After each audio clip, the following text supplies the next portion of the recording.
Give me 1 sec, I'll be right back.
Wolf dreams.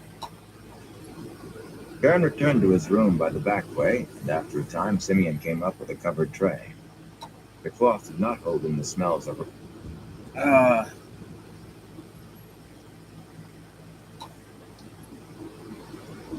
dreams. Karen returned to his room by the back way, and after a time Simeon came up with a covered tray. The cloth did not hold in the smells of roasted mutton, sweet beans, turnips, and freshly baked bread. But Aaron lay on his bed, staring at the whitewashed ceiling until the aromas grew cold. Images of Gnome ran through his head over and over again. Gnome chewing at the wooden slats. Gnome running off into the darkness. He tried to think of lock making, of the careful quenching and shaping of the steel. But it did not work. Ignoring the tray, he rose and made his way down the hall to Maureen's room. She answered his rap on the door with, "Come in, Aaron." For an instant, all the old stories about Aes Sedai stirred again, but he pushed them aside and opened the door. Maureen was alone, for which he was grateful, sitting with an ink bottle balanced on her knee, writing in a small leather-bound book. She corked the bottle and wiped the steel nib of her pen on a small scrap of parchment without looking at it. There was a fire in the fireplace. "I have been expecting you for some time," she said. "I have not spoken about this before because it was obvious you did not want me to. After tonight, well, what do you want to know?" "Is that what I can expect?" he asked. To end like that? Perhaps. He waited for more, but she only put pen and ink away in their small case of polished rosewood and blew on her writing to dry it. Is that all? Moraine, don't give me slippery Aes Sedai answers. If you know something, tell me, please. I know very little. While searching for other answers among the books and manuscripts two friends keep for their researches, I found a copied fragment of a book from the Age of Legends. It spoke of situations like yours. That may be the only copy anywhere in the world, and it did not tell me much. What did it tell you? Anything at all is more than I know. Burn me, I've been worrying about Rand going mad, but I never thought I had to worry about myself. Aaron, even in the Age of Legends, they knew little of this. Whoever wrote it seemed uncertain whether it was truth or legend, and I only saw a fragment. She said that some who talked to wolves lost themselves, that what was human was swallowed up by wolves. Some. Whether she meant 1 in 10 or 5 or 9, I do not know. I can shut them out. I don't know how I do it, but I can refuse to listen to them. I can refuse to hear them. Will that help? It may. She studied him, seeming to choose her words carefully. Mostly she wrote of dreams. Dreams can be dangerous for you, Baron. You said that once before. What do you mean? According to her, wolves live partly in this world and partly in a world of dreams. A world of dreams? He said disbelievingly. Moraine gave him a sharp look. That is what I said, and that is what she wrote. The way wolves talk to one another, the way they talk to you, is in some way connected to this world of dreams. I do not claim to understand how.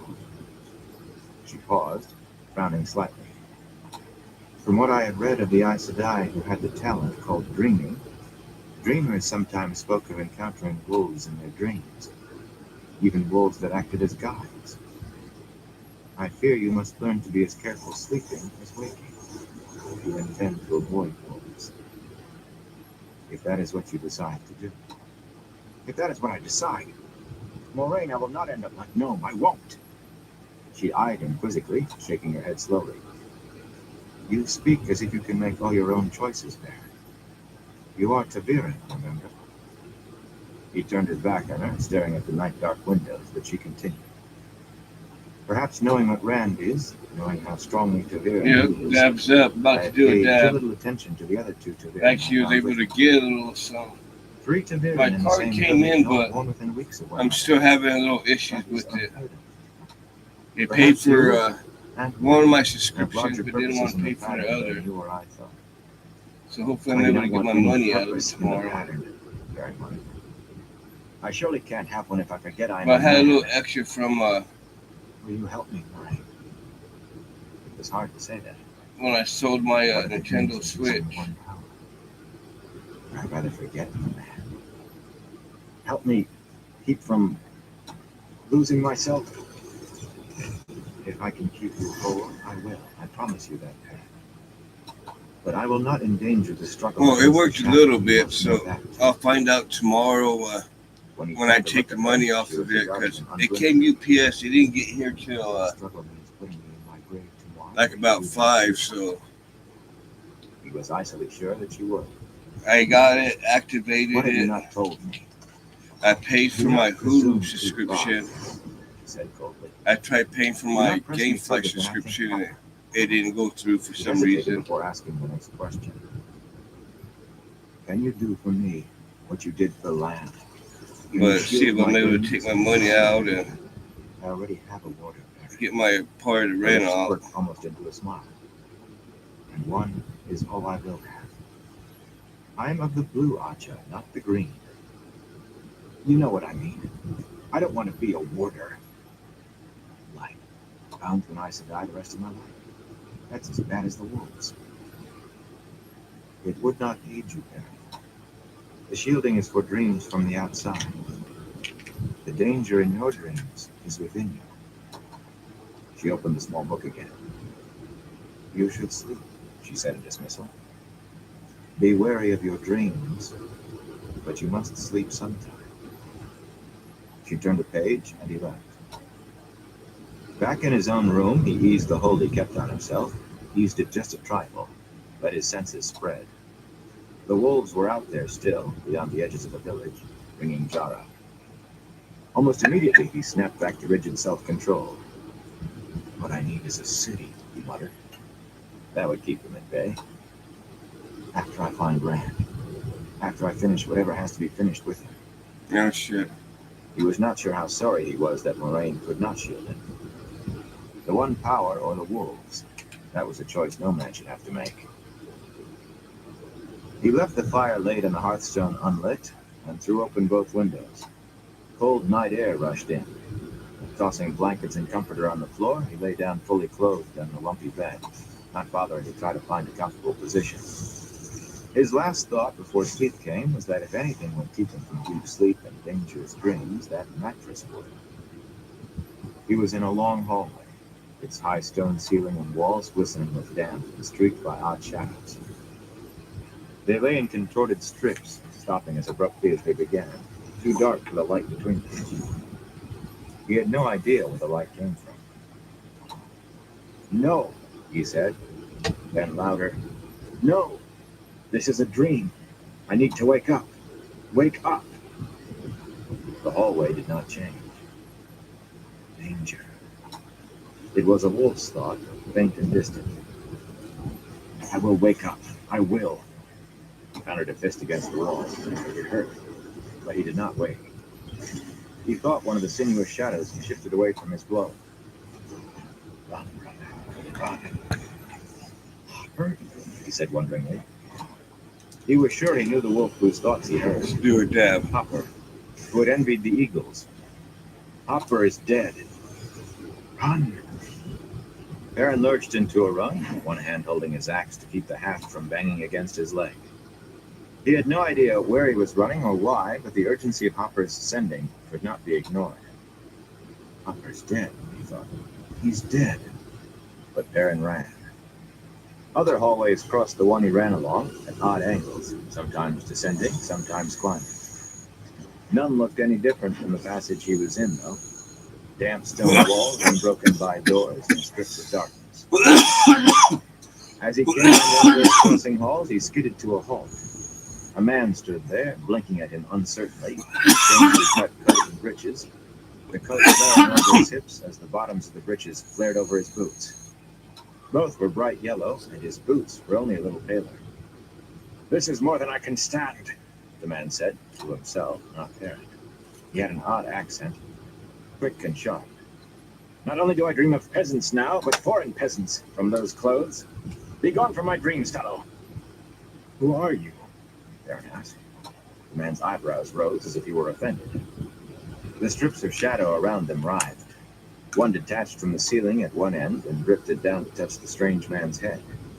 It appeared to tangle in his hair. The man's eyes widened and everything seemed to happen at once. The shadow jerked back to the ceiling, 10 feet overhead, and pale. Wet drops splattered Aaron's face. A bone-rattling shriek shattered the air. Frozen, Aaron stared at the bloody shape wearing the man's clothes, screaming and thrashing on the floor. Unbidden, his eyes rose to the pale thing like an empty sack that dangled from the ceiling. Part of it was already absorbed by the black strip, but he had no trouble recognizing a human skin, apparently whole and unbroken. The shadows around him danced in agitation and Get a drink and we'll do another pursued by dab. dying And screams. there's nothing there to do on. Ripples ran along the shadow strips, facing him. "Change, burn you!" he shouted. "I know it's a dream. Light, burn you, change!" Colorful tapestries hung along the walls between tall golden stands holding dozens of candles that illuminated white floor tiles, and a ceiling painted with fluffy clouds and fanciful birds in flight. Nothing moved but the flickering candle flames along the length of that hall, stretching as far as he could see, or in the pointed arches of white stone that occasionally broke the walls. Danger. The sending was even fainter than before, and more urgent if that were possible. Axe in hand, Aaron started warily down the hall, muttering to himself. "Wake up. Wake up, parent. If you know it's a dream, it changes, or you wake up. Wake up, burn you! The hallway stayed as solid as any he had ever walked. He came abreast to the first of the pointed white archways. It led into a huge room, apparently windowless, but furnished as ornately as any palace. The furniture all carved and gilded and inlaid with ivory. A woman stood in the middle of the room, frowning at a tattered manuscript lying open on a table. A black-haired, black-eyed, beautiful woman dressed in white and silver. She lifted her head and looked straight at him. Her eyes widened in shock. You? What are you doing here? How did you? You'll ruin things you cannot begin to imagine. Abruptly, the space seemed to flatten, as if you were suddenly staring at a picture of a room. The flat image appeared to turn sideways and become only a bright vertical line down the middle of blackness. The line flashed white and was gone, leaving only the dark, blacker than black. Just in front of Perrin's boots, the floor tiles came to an abrupt end. As he watched, the white edges dissolved into black like sand washed away by water. He stepped back hastily. Run. Perrin turned and Hopper was there. A big gray wolf, grizzled and scarred. You are dead. I saw you die. I felt you die. Ascending flooded Perrin's mind. Run now. You must not be here now. Danger. Great danger. Worse than all the Neverborn. You must go. Go now. Now. How? Perrin shouted. I want to go, but how? Go. Teeth bared, Hopper leaped for Perrin's throat. With a strangled cry, Perrin sat up on the bed, hands going to his throat to hold in lifeblood. They met unbroken skin. He swallowed with relief, but the next moment his fingers touched a damp spot. Almost falling in his haste, he scrambled off the bed, stumbled to the washstand, and seized the pitcher, splashed water everywhere as he filled the basin. The water turned pink as he washed his face. Pink with the blood of that strangely dressed man. They dab off this too, then One we'll dark spot start dyed round his one. coat and breeches. He tore them off and tossed them into the furthest corner. He meant to leave them there. Simeon could burn them. A gust of wind whipped in the open window. Shivering in shirt and small clothes, he sat on the floor and leaned back against the bed. This should be uncomfortable enough. Sourness tinged his thoughts, and worry, and fear, and determination. I won't get into this. I won't. He was still shivering when sleep finally came. A shallow half-sleep filled with vague awareness of the room around him, and thoughts of the cold. But the bad dreams came better than some others. Bran huddled under the trees in the night, watching the heavy-shouldered black dog come nearer his hiding place. His side ached. The wound Moraine could not quite heal, but he ignored it. The moon gave barely enough light for him to make out the dog, waist-high with its thick neck and massive head, and its teeth that seemed to shine like wet silver in the night. It sniffed the air and trotted forward. Closer. Come closer. No warning for your master this time. Closer. That's it. The dog was only 10 paces away now, a deep growl rumbling in its chest as it suddenly bounded forward. Straight it ran. The power filled him. Something leaped from his outstretched hands. He was not sure what it was. A bar of white light, solid as steel. Liquid fire. For an instant, in the middle of that something, the dog seemed to become transparent. Then it was gone. The white light faded except for the afterimage burning across Bran's vision. He sagged against the nearest tree trunk, the bark rough on his face. Relief and silent laughter shook him. It worked. Save me, it worked this time. It had not always. There had been other dogs this night. The one power pulsed in him, and his stomach, twisted with the Dark One's taint on Saidin, wanted to empty itself. Sweat beaded on his face despite the cold night wind, and his mouth tasted full of sickness. He wanted to lie down and die. He wanted Nynaeve to give him some of her medicines, or Moraine to heal him, or something anything to stop the sick feeling that was suffocating him. Its Ideen flooded him with life, too.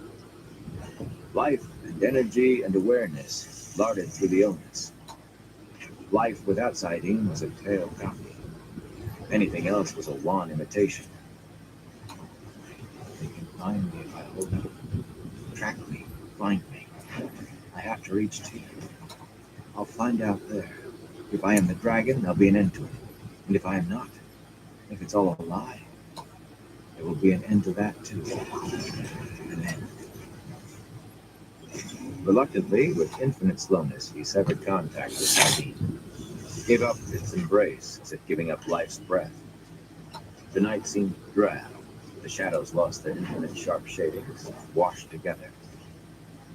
In the distance, to the west, a dog howled, a shivering cry in the silent night. Rand's head came up. He peered in that direction, as though he could see the dog if he tried hard enough. A second dog answered the first, then another, and two more together, all spread out somewhere west of him. Hunt me, Rand snarled. Hunt me if you will. I'm no easy meat. No more. Pushing himself away from the tree, he waded a shallow, icy stream, then settled into a steady trot eastward. Cold water filled his boots, and his side hurt, but he ignored both. The night was quiet again behind him, but he ignored that too. Hunt me. I can hunt too. I am no easy meat. Chapter 10. Secrets. Ignoring her companions for a moment, Egwene Alvir stood in her stirrups, hoping for a glimpse of Tar Valon in the distance, but all she could see was something indistinct, gleaming white in the morning sunlight. It had to be the city on the island, though. The lone, broken-topped mountain, called Dragon Mount, rising out of the rolling plain, had first appeared on the horizon late the afternoon before, and that lay just this side of the river Aranin from Tar Valon. It was a landmark, that mountain, one jagged fang sticking up out of rolling flatlands, easily seen for many miles, easy to avoid, as all did, even those who went to Tar Valon. Dragon Mount was where Lu's Theron Kinslayer had died, so it was said, and other words had been spoken of the mountain, prophecy and warning, which reasons to stay away from its black slopes. She had reason not to stay away, and more than one. Only in Tar Valon could she find the training she needed, the training she had to have. I will never be collared again. She pushed the thought away, but it came back, turned end about. I will never lose my freedom again. In Tar Valon, Anaya would resume testing her dreams. The Aes Sedai would have to, though she had found no real evidence that Egwene was a dreamer, as Anaya suspected. Egwene's dreams had been troubling since leaving Almouth Plain. Aside from dreams of the Shan-Chan, and those still made her wake sweating, she dreamed more and more of Rand. Rand running towards something, but running away from something too. She peered harder toward Tar Valon. Anaya would be there, and Galad too, perhaps. She blushed in spite of herself, and banished him from her mind entirely. Think about the weather. Think about anything else. Light would do us warm. This early in the year, with winter only yesterday's memory, white still capped Dragon Mount. But here below, the snows were melted. Early shoots. Hey, Sunflower, how you doing? Last year's grasses, and where trees topped a low hill here and there, the first red of new growth was showing. After a winter spent traveling, sometimes trapped in village or camp for days by storms, sometimes covering less ground between sunrise and sunset, with snowdrifts belly deep on the horses, than she could have walked by noon in better weather, it was good to see signs of spring. Sweeping her thick wool cloak back out of her way, Egwene let herself drop down in the high-cantled saddle and smoothed her skirts in a gesture of impatience. Her dark eyes filled with distaste.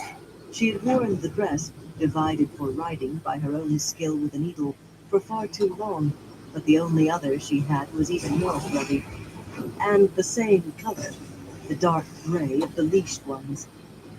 The choice all those weeks ago on beginning their ride to Tar Valon Good had to been see you dark too. gray or nothing. I swear I will never work away again, Bella, she told her shaggy mount, patting the mare's neck. Not that I'll have much choice once we're back in the White Tower, she thought. In the tower, all novices wore white. Are you talking to yourself again? Nynaeve asked, pulling her bay gelding closer. The two women were of a height as well as dressed alike, but the difference in their horses put the former wisdom of Emmons Field a head taller. Nynaeve frowned now and tugged at the thick braid of dark hair hanging over her shoulder, the way she did when worried or troubled, or sometimes when she was preparing to be particularly stubborn, even for her. A great serpent ring on her finger marked her as one of the accepted. Not yet Aes Sedai, but a long step closer than Egwene. Better you should be keeping watch. Egwene held her tongue on the retort that she had been watching for Tarvala. Did she think I was standing in my stirrups because I do not like my saddle? Nynaeve seemed to forget too often that she was not the wisdom of Emmons Field any longer, and Egwene was no longer a child. But she wears the ring and I do not, yet, and for her, that means nothing has changed. Do you wonder how Moiraine is treating Lan? She asked sweetly, and had a moment of pleasure at the sharp jerk Nynaeve gave her braid. The pleasure faded quickly, though. Wounding remarks did not come naturally to her, and she knew Nynaeve's emotions concerning the warder were like skeins of yarn after a kitten had gotten into the knitting basket. But Lan was no kitten, and Nynaeve would have to do something about the man before his stubborn, stupid nobility made her mad enough to kill him. They were 6 altogether, all plainly dressed enough not to stand out in the villages and small towns they had encountered, yet perhaps as odd a party as had crossed the Cara Lane grass any time recently, 4 of them women, and one of the men in a litter slung between 2 horses. The litter horses carried light packs as well, with supplies for the long stretches between villages the way they had come. 6 people, Egwene thought, and how many secrets? They all shared more than one, secrets that would have to be kept, perhaps, even in the White Tower. Life was simpler back home.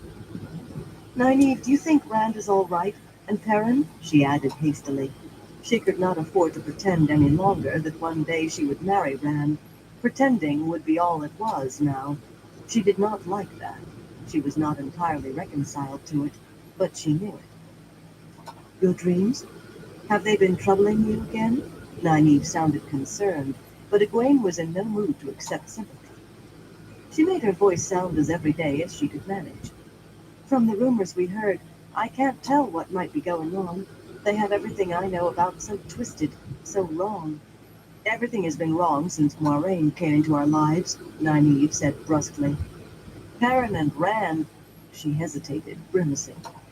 Egwene thought Nynaeve believed everything that Rand had become was Moiraine's doing. They will have to take care of themselves for now. I'm afraid we have something to worry about ourselves. Something is not right. I can feel it. Do you know what? Egwene asked. It feels almost like a storm.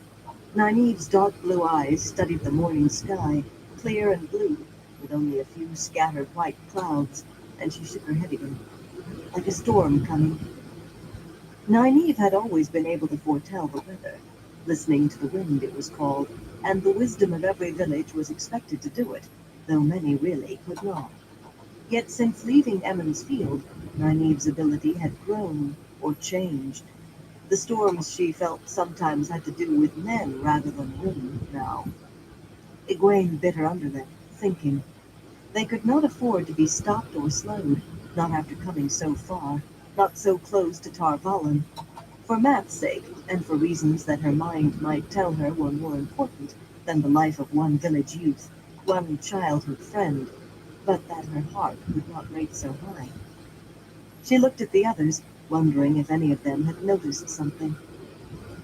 Varen Sedai, short and plump and all in shades of brown, rode apparently lost in thought, the hood of her cloak pulled forward till it all but hid her face, in the lead but letting her horse amble at its own pace. She was of the Brown Aja, and the Brown sisters usually cared more for seeking out knowledge than for anything in the world around them. Egwene was not so sure of Varen's detachment, though. Varen had put herself hip-deep in the affairs of the world by being with them. Elaine, of an age with Egwene and also a novice, but golden-haired and blue-eyed where Egwene was dark, rode back beside the litter where Mat lay unconscious. In the same gray as Egwene and Nynaeve, she was watching him with the worry they all felt. Mat had not roused in 3 days now. The lean, long-haired man riding on the other side of the litter seemed to be trying to look everywhere without anyone noticing, and the lines of his face had deepened in concentration. "Huron," Egwene said, and Nynaeve nodded. They slowed to let the litter catch up to them. Varen ambled on ahead. "Do you sense something, Huron?" Nynaeve asked. Elaine lifted her eyes, suddenly intent, from Mat's litter. With the 3 of them looking at him, the lean man shifted in his saddle and rubbed the side of his long nose. "Trouble," he said, curt and reluctant at the same time. "I think maybe trouble." A thief-taker for the king of Shinar, he did not wear a Shinaran warrior's topknot, yet the short sword and notched sword-breaker at his belt were worn with use. Years of experience seemed to have given him some talent at sniffing out wrongdoers, especially those who had done violence. Twice on the journey he had advised them to leave a village after being there less than an hour. The first time they had all refused, saying they were too tired. But before the night was done, the innkeeper and 2 other men of the village had tried to murder them in their beds. They were only simple thieves, not dark friends, just greedy for the horses and whatever they had in their saddlebags and bundles. But the rest of the village knew of it, and apparently considered strangers fair greetings.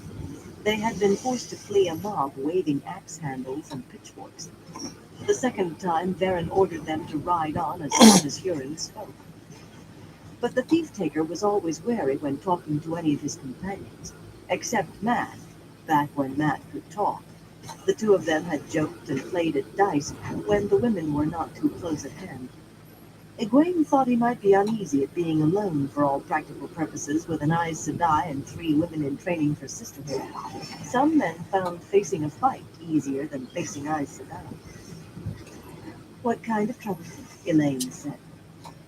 She spoke easily, but with such a clear note of expecting to be answered immediately and in detail that Huron opened his mouth. "I smell—" He cut himself short and blinked as if surprised, eyes darting from one woman to another. "Just a feeling," he said finally. A hunch. I've seen some tracks yesterday and today. A lot of horses. 20 or 30 going this way, 20 or 30 that. It makes me wonder. That's all. A feeling. But I say it's trouble." Tracks. Egwene had not noticed them. Nynaeve said sharply, "I did not see anything worrisome in them." Nynaeve prided herself on being as good a tracker as any man. "They were days old. What makes you think they are trouble?" "I just think they are," Huron said slowly, as if he wanted to say more. He dropped his eyes, rubbing at his nose and inhaling deeply. "It's been a long time since we saw a village," he muttered. "Who knows what news from Falna has come before us? We might not find so good a welcome as we expect. I'm thinking these men could be brigands, killers. We should be wary, I'm thinking. If Mat was on his feet, I'd scout ahead, but it's best I don't leave you alone." Nynaeve's eyebrows lifted. "Do you believe we cannot look after ourselves?" "The one power won't do you much good if somebody kills you before you can use it," Huron said, addressing the tall pommel of his saddle. "Begging your pardon, but I think I'll just ride up with Baron Sedai for a time." He dug in his heels and galloped forward before any of them could speak again. "Now that is a surprise," Elaine said, as Huron slowed a little distance from the brown sister. Baron did not seem to notice him any more than she noticed anything else, and he appeared content to leave it so. He has been staying as far from Baron as he could ever since we left home on him. He always looks at her as if he's afraid of what she might say. "Respecting Aes Sedai doesn't mean he's not afraid of them," Nynaeve said, then added reluctantly, "of us. If he thinks there might be trouble, we ought to send him out scouting." Egwene took a deep breath and gave the other two women as level a look as she could manage. If there is trouble, we can defend ourselves better than he could with 100 soldiers to help him. He doesn't know that, Nynaeve said flatly, and I'm not about to tell him or anyone else. I can imagine what Round Farron one would have done. to say about it. Elaine sounded anxious. I wish I had some idea how much she does know. Egwene, I don't know if my mother could help me if the Amelin found out, much less help the pair of you, or even whether she would try. Elaine's mother was Queen of Antwerp. She was only able to learn a little of the power before she left the White Tower. For all she has lived as if she had been raised a full sister. We cannot hope to rely on Morgaze, Nynaeve said. She is in Cainlin, and we will be in Tar Valon. No, we may be in enough trouble already for going off as we did, no matter what we've brought back. It will be best if we stay low, behave humbly, and do nothing to attract more attention than we already have. Another time, Egwene would have laughed at the idea of Nynaeve pretending to be humble. Even Elaine managed a better job of it, but at present she did not feel like laughing. And if Huron is right, if we are attacked, he cannot defend us against 20 or 30 men, and we might be dead if we wait for Verin to do something. You said you sense a storm, Nynaeve. You do? Elaine said. Red gold curls swung as she shook her head. Verin will not like it if we... She trailed on. Whatever Verin likes or doesn't like, we may have to. I will do what must be done, Nynaeve said sharply. If there is anything to be done, and you two will run if need be. The White Tower may be all abuzz with your potential, but don't think they will not still you both if the Amerlin's seat or the hall of the tower decides it is necessary. Elaine swallowed hard. If they would still us for it, she said in a faint voice, they would still you too. We should all run together, or act together. Huron has been right before. If we want to live to be in trouble in the tower, we may have to do what we must. Egwene shivered. Still, cut off from Saidar, the female half of the true source. Few Aes Sedai had ever incurred that penalty, yet there were deeds for which the tower demanded stilling. Novices were required to learn the names of every Aes Sedai who had ever been stilled, and their crimes. She could always feel the source there, now, just out of sight, like the sun at noon over her shoulder. If she often caught nothing when she tried to touch Saidar, she still wanted to touch it. The more she touched it, the more she wanted to, all the time, no matter what Shiriam Sedai, the mistress of novices, said about the dangers of growing too fond of the feel of the one power. To be cut off from it, still able to sense Saidar, but never to touch it again.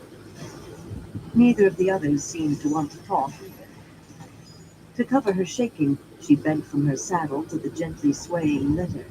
Mat's blankets had become disarrayed, exposing a curved dagger in a golden sheath clutched in one hand, a ruby the size of a pigeon's egg capping the hilt. Careful not to touch the dagger, she eased the blankets back over his hand. He was only a few years older than she, but gaunt cheeks and sallow skin had aged him. His chest barely Hey, moved hi, as he Life, how you breathed doing? hoarsely. A lumpy leather Hope sack you're doing lay at his well. feet. She shifted the blanket to cover that, too. We have to get Matt to the tower, she thought. And the sack. Nynaeve leaned down as well and felt Matt's forehead. His fever is worse. She sounded worried. If only I had some worry-knot root or fever-bane. Perhaps if Verin tried healing again, Elaine said. Nynaeve shook her head. She smoothed Matt's hair back and sighed, then straightened before speaking. She says it is all she can do to keep him alive now, and I It believe always her. sucks when you have a long day. I tried healing last night myself, but nothing happened. Elaine gasped.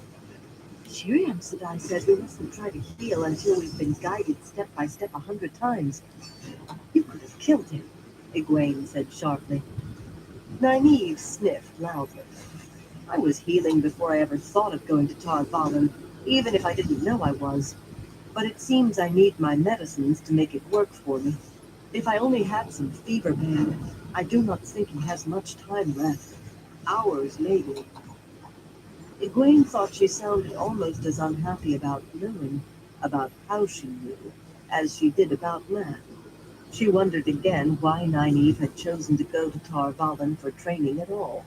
She had learned to channel unknowingly, even if she could not always control the act, and had passed the crisis that killed 3 out of 4 women who learned without Aes Sedai guidance. Nynaeve said she wanted to learn more, but often she was as reluctant about it as a child being dosed with sheep's tongue root. "We will have him in the White Tower soon," Egwene said. "They can heal him there. The Amyrlin will take care of him. She will take care of everything." She did not look at where Matt's blanket covered the sack at his feet. The other 2 women were studiously not looking at it either. There were some secrets they would all be relieved to shed. "Riders," Nynaeve said suddenly, but Egwene had already seen them. 2 dozen men appearing over a low rise ahead, white cloaks flapping as they galloped, angling toward them. "Children of the light," Elaine said, like a curse. "I think we have found your storm and Huron's trouble." Varen had pulled up, a hand on Huron's arm to stop him drawing his sword. Egwene touched the lead litter horse to stop it just behind the plump Aes Sedai. "Let me do all the talking, children," the Aes Sedai said placidly, pushing her cowl back to reveal gray in her hair. I'm not sure when we're going fishing again. She thought old enough to be a grandmother, but the gray streaks were the Aes Sedai's only signs of age. "And whatever you It's do, been real hot do not lately. allow them to make you angry." Varen's face was as calm as her voice, but Egwene thought she saw the Aes Sedai measuring the distance to Tar Valon. The tops of the towers were visible now, and a high bridge arching over the river to the island, tall enough for the trading ships that plied the river to sail beneath. Close enough to see, Egwene thought, but too far to do any good.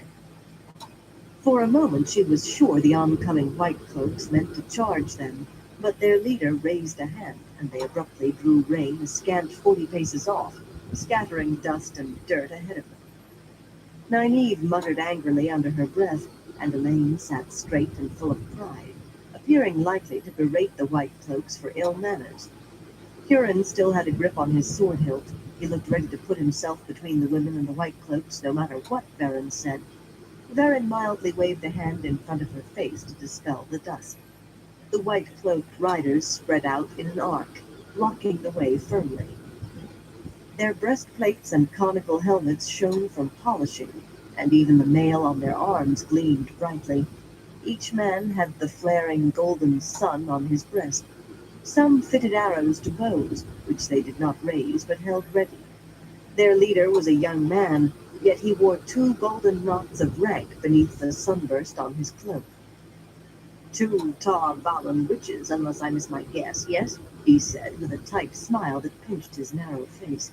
Arrogance brightened his eyes, as if he knew some truth others were too stupid to see.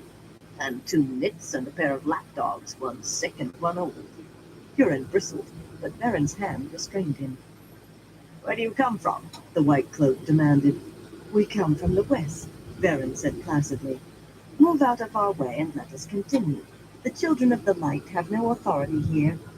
"The children have authority wherever the light is, witch. And where the light is not, we bring it. Answer my questions. Or must I take you to our camp and let the questioners ask?" Matt could not afford any more delay in reaching help in the White Tower. And more importantly, Egwene winced to think of it that way, more importantly, they could not let the contents of that sack fall into White Cloak hands. "I have answered you," Varen said, still calm, "and more politely than you deserve. Do you really believe you can stop us?" Some of the white cloaks raised their bows as if she had uttered a threat, but she went on, her voice never rising. "In some lands you may hold sway by your threats, but not here in sight of Tar Valon. Can you truly believe that in this place you will be allowed to carry off Aes Sedai?" The officer shifted uneasily in his saddle, as though suddenly doubting whether he could back up his words. Then he glanced back at his men, either to remind himself of their support, or because he had remembered they were watching, and with that he took himself from her. "I have no fear of your dark friend Ways Witch. Answer me or answer the questioners. He did not sound as forceful as he had. Varen opened her mouth as if for idle conversation, but before she could speak, Elaine jumped in, voice ringing with command. I am Elaine, daughter heir of Andor. If you do not move aside at once, you will have Queen Morgaze to answer to, White Cloak. Varen hissed with vexation. The White Cloak looked taken aback for an instant, but then he laughed. You think it's so, yes? Perhaps you will discover Morgaze no longer has so much love for Witch's Girl. If I take you from them and return you to her side, she will thank me for it. Lord Captain Aemon Valda would like very much to speak to you, daughter heir of Andor. He raised a hand. Whether to gesture or signal his men, Egwene could not say. Some of the White Cloaks gathered their reins. There's no more time to wait, Egwene thought. I will not be chained again. She opened herself to the one power. It was a simple exercise, and after long practice it went much more swiftly than the first time she had tried. In a heartbeat, her mind emptied of everything but a single rosebud floating in emptiness. She was the rosebud, opening to the light, opening to Saidar, the female half of the true source. The power flooded her, threatening to sweep her away. It was like being filled with the light, like being one with the light, a glorious ecstasy. She fought to keep from being overwhelmed and focused on the ground in front of the White Cloak officer's horse, a small patch of ground. She did not want to kill anyone. You will not take me. The man's hand was still going up. With a roar, the ground in front of him erupted in a narrow fountain of dirt and rocks higher than his head. Screaming, his horse reared, and he rolled out of his saddle like a sack.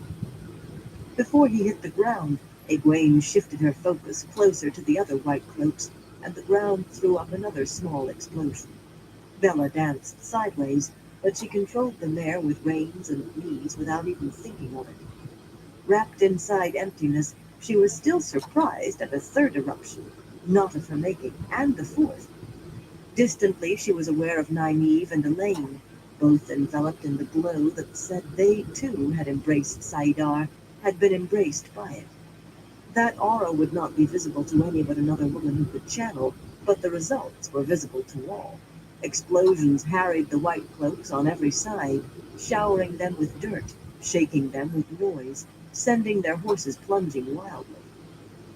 Huron stared around him, mouth open and obviously as frightened as the White Cloaks, as he tried to keep the litter horses and his own mount from bolting. Varen was wide-eyed with astonishment and anger. Her mouth worked furiously, but whatever she might be saying was lost in the thunder. And then the White Cloaks were running away, some dropping their bows in panic, galloping as if the Dark One himself were at their backs. All but the young officer, who was picking himself up off the ground. Shoulders hunched, he stared at Varen, the whites of his eyes showing all the way round. Dust stained his fine white cloak and his face, but he did not seem to notice. Kill me then, witch, he said shakily. Go ahead, kill me as you killed my father. The Aes Sedai ignored him. Her attention was all on her companions. As if they too had forgotten their officer, the fleeing White Cloaks vanished over the same rise where they had first appeared, all in a body and none looking back. The officer's horse ran with them. Under Varen's furious gaze, Egwene let go of Saidar slowly, unwillingly. It was always hard, letting go. Even more slowly, the glow around Nynaeve vanished. Nynaeve was frowning hard at the pinch-faced White Cloak before them, as if he might still be capable of some sort of trickery. Elaine looked shocked by what she had done. What you have done, Varen began, then stopped to take a deep breath. Her stare took in all three of the younger women. What you have done is an abomination. An abomination! An Aes Sedai does not use the power as a weapon except against Shadow Spawn, or in the last extreme to defend her life. The three oaths. They were ready to kill us, Nynaeve broke in heatedly. Kill us or carry us off to be tortured. He was giving the order. It was not really using the power as a weapon, Varen Sedai. Elaine held her chin high, but her voice shook. We did not hurt anyone, or even try to hurt anyone. Surely do not split hairs with me, Varen snapped. When you become full Aes Sedai, if you ever become full Aes Sedai, you will be bound to obey the three oaths. But even novices are expected to do their best to live as if already bound. What about him? Nynaeve gestured to the white cloak officer, still standing there and looking stunned. Her face was as tight as a drum. She seemed almost as angry as the Aes Sedai. He was about to take us prisoner. Matt will die if he doesn't reach the tower soon, and Egwene knew what Nynaeve was struggling not to say aloud.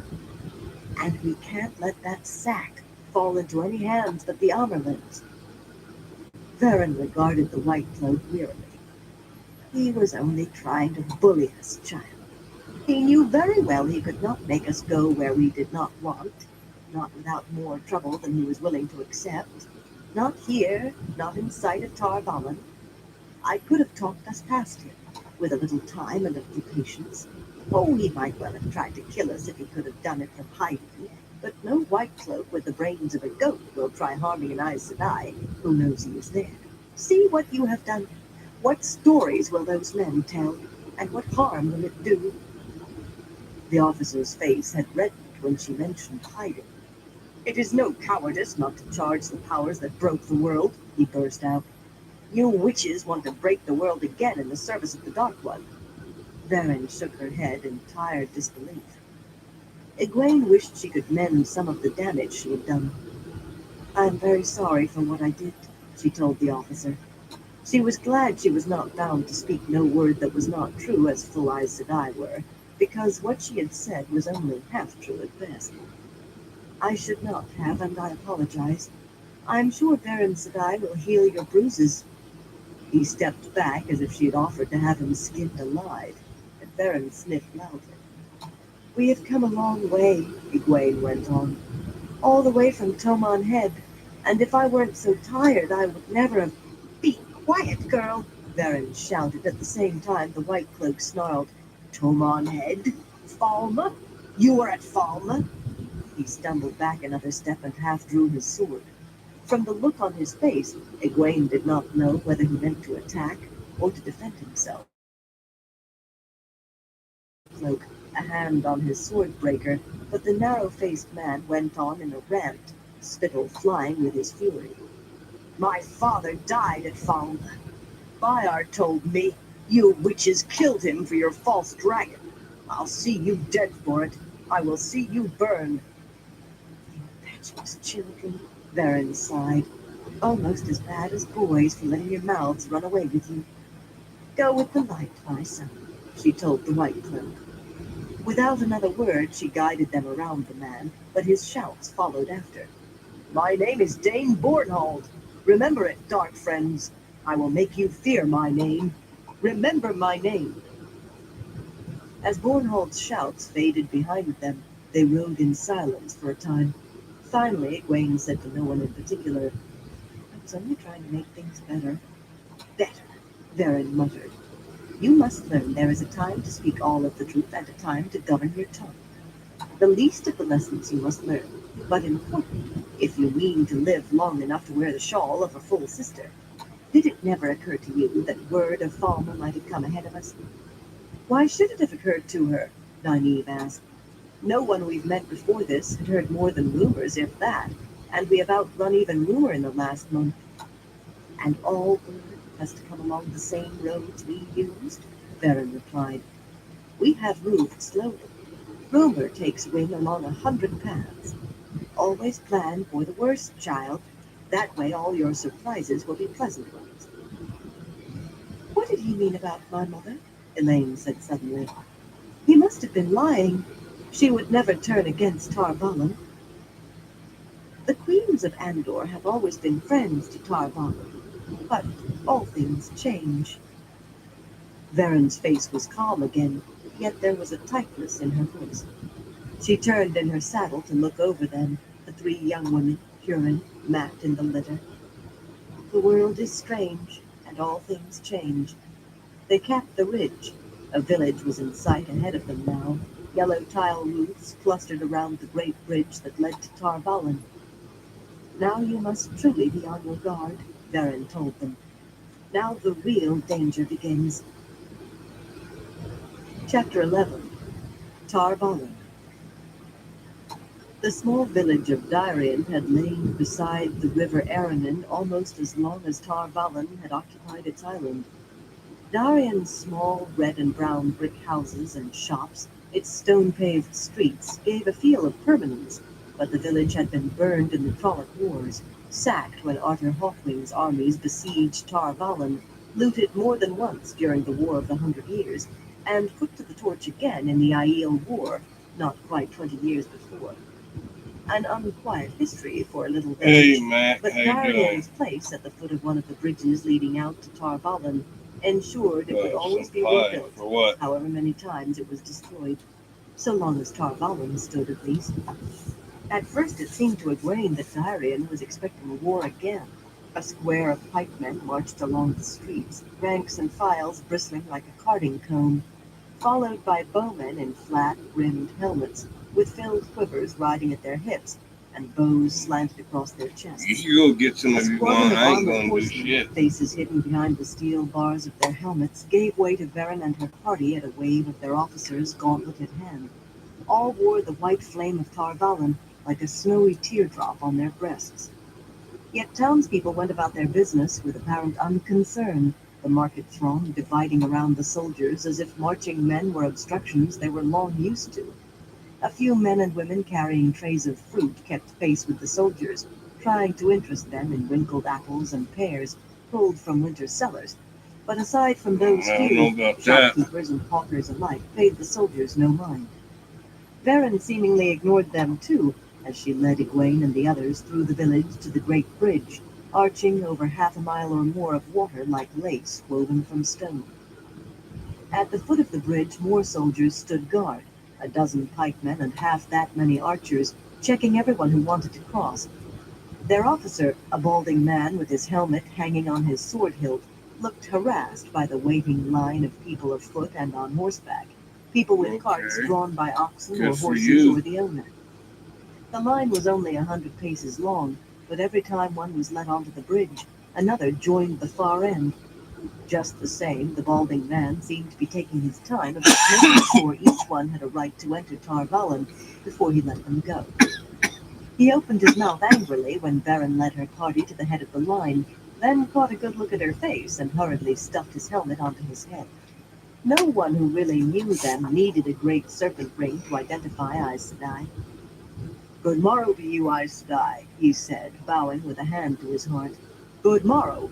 Go right across, please." Varen reined in beside him. A murmur rose from the waiting line, but no one voiced a complaint aloud. "Trouble from the White Cloaks, guardsman? Why are we stopping?" Egwene wondered urgently. "Has she forgotten about Matt?" "Not really, Aes Sedai," the officer said. "No fighting. They tried to move into Eldone Market, the other side of the river, but we showed them better. The Amerlin means to make sure they don't try again." "Where is Sedai?" Egwene began carefully. "Matt."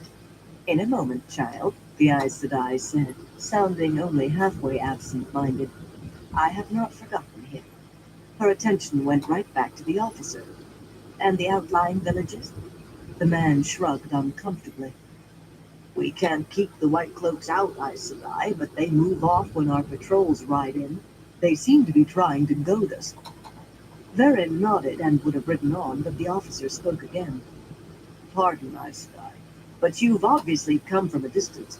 Have you any news? Fresh rumors come upriver with every trading vessel. They say there's a new false dragon out west somewhere.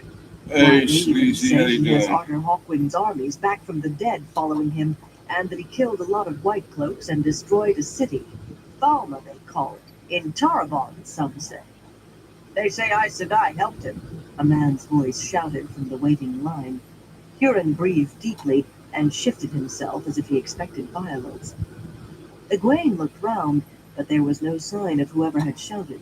Everyone appeared to be concerned only with waiting, patiently or impatiently, for his turn to cross.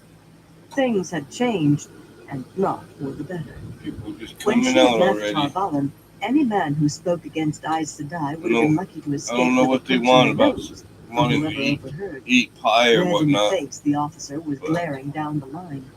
They got Rumors are they got seldom issues, I true, guess. Varen told him.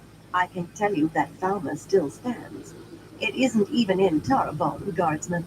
Listen less to rumor Just and one of my more to the mods took armor care and of it. the light shine on you. The bridge struck Egwene with wonder, as the bridges of Tarvalin always did. The open-work walls looked intricate enough to tax the best craftswoman at her lace frame. It hardly seemed that such could have been done with stone, or that it could stand even its own weight. The river rolled strong and steady, 50 paces or more below, and for all that half-mile the bridge flowed unsupported from river bank to island. Even more wondrous in its own way was the feeling that the bridge was taking her Why? home. More wondrous and shocking. Why would I want any Emond's of that? Field is my home. But it was in Tarvalin that she would learn what she must to keep her alive, to keep her They're free. just coming out tonight, It was ain't they, in Fire? Tarvalin that she would learn, must learn, why her dreams disturbed her so, and why they sometimes seemed to have meanings she could not puzzle out. Tarvalin was where her life was tied now. If she ever returned to Emond's Field, the if hurt, but she had to be honest. If she returned, it Hell would yeah. be to visit, to see her parents. Yeah, I don't know She'd what it already is about gone them beyond today. being an innkeeper's daughter. Those bonds I guess did I'm not doing hold her something again good if I'm either. bringing out people Not like because that. she hated them, but because she had outgrown them. The bridge was only the beginning. It arched straight to the walls that surrounded the island, high walls of gleaming white silver-streaked stone, whose tops looked down on the bridge's height. At intervals, guard towers interrupted the walls, of the same white stone, their massive footings washed by the river. But above the walls and beyond rose the true towers of Tarvalin, the towers of story, pointed spires and flukes and spirals, some connected by airy bridges a good 100 paces or more above the ground, and still only the beginning. There were no guards on the bronze-clad gates, and they stood wide enough for 20 abreast to ride through, opening onto one of the broad avenues that crisscrossed the island. Spring might barely have come, but the Nothing air wrong with already food, smelled of just flowers and perfumes and spices. The city took I don't know Egwene's about breath as if that. she had never I seen don't it like before. Every chimichangas. square and street crossing had its fountain, or its And monument or besides, statue, some it's atop like great columns 11:30. as high as towers, At but least it for was the me, it's city way too itself late for that me to dazzled eat. the eye. What was plain in form might have so many ornaments and carvings that it seemed an ornament itself, or lacking decoration, used its form alone for grandeur. Great buildings and small, in stone of every color, looking like shells or waves or wind-sculpted cliffs, flowing and fanciful, captured from nature or the flights of men's minds. The dwellings, the inns, the very stables, even the most insignificant buildings in Tarvalin had been made for beauty. Ogier stonemasons had built most of the city in the long years after the breaking of the world, and they maintained it had been their finest work. Men and women of every nation thronged the streets. I don't see They why were everyone dark of just skin don't want or to come here, pale and smoke, everything in chill, between. listen to a Their book. garments in bright colors and patterns or drab, but decked with fringes and braids and shining buttons, We ride a or beach stark and cruiser. severe, Cool. showing more skin than Egwene thought proper, or revealing I don't know. nothing Old but school eyes beach and cruisers fingertips. are definitely Sedan pricey chairs and nowadays. litters wove through the crowds, the trotting bearers crying, "Give way!" Closed carriages inched along, liveried coachmen shouting, "Hey-ya!" and "Ho!" as if they That's believed what I'm they doing might too. achieve more than a walk. Street musicians played flute or harp or pipes, sometimes accompanying Some a juggler or an lemon acrobat, cherry always with gelato. a cap set out for But coins. I got it from a Wandering hawkers dispensary in prized town their that wares, actually and shopkeepers delivers. standing in front of their shops shouted the excellence of their goods. A hum filled the city And like it the was song of a a shake, alive. so it was Varen had pulled her cowl $25 back for up, an right in ounce. her face. It was No one seemed to be paying them any mind prepackaged in these shake. crowds, Egwene thought. Not even Matt in his horse litter drew a second glance, though some folk did edge away from it as they hurried past. People You can sometimes put brought on their whatever scent to you the White want, Tower for healing, how you want to eat and it. whatever he had might be catching. If you like it, who Egwene cares rode what up anyone beside else Varen and thinks? leaned close. Do you really expect trouble now? We're in the city. We're almost there. The white tower stood in plain sight now, the great building gleaming broad and tall above the rooftops. I always expect trouble, Baron replied placidly. And so should you. In the tower most of all. You must all of you be more careful than ever now.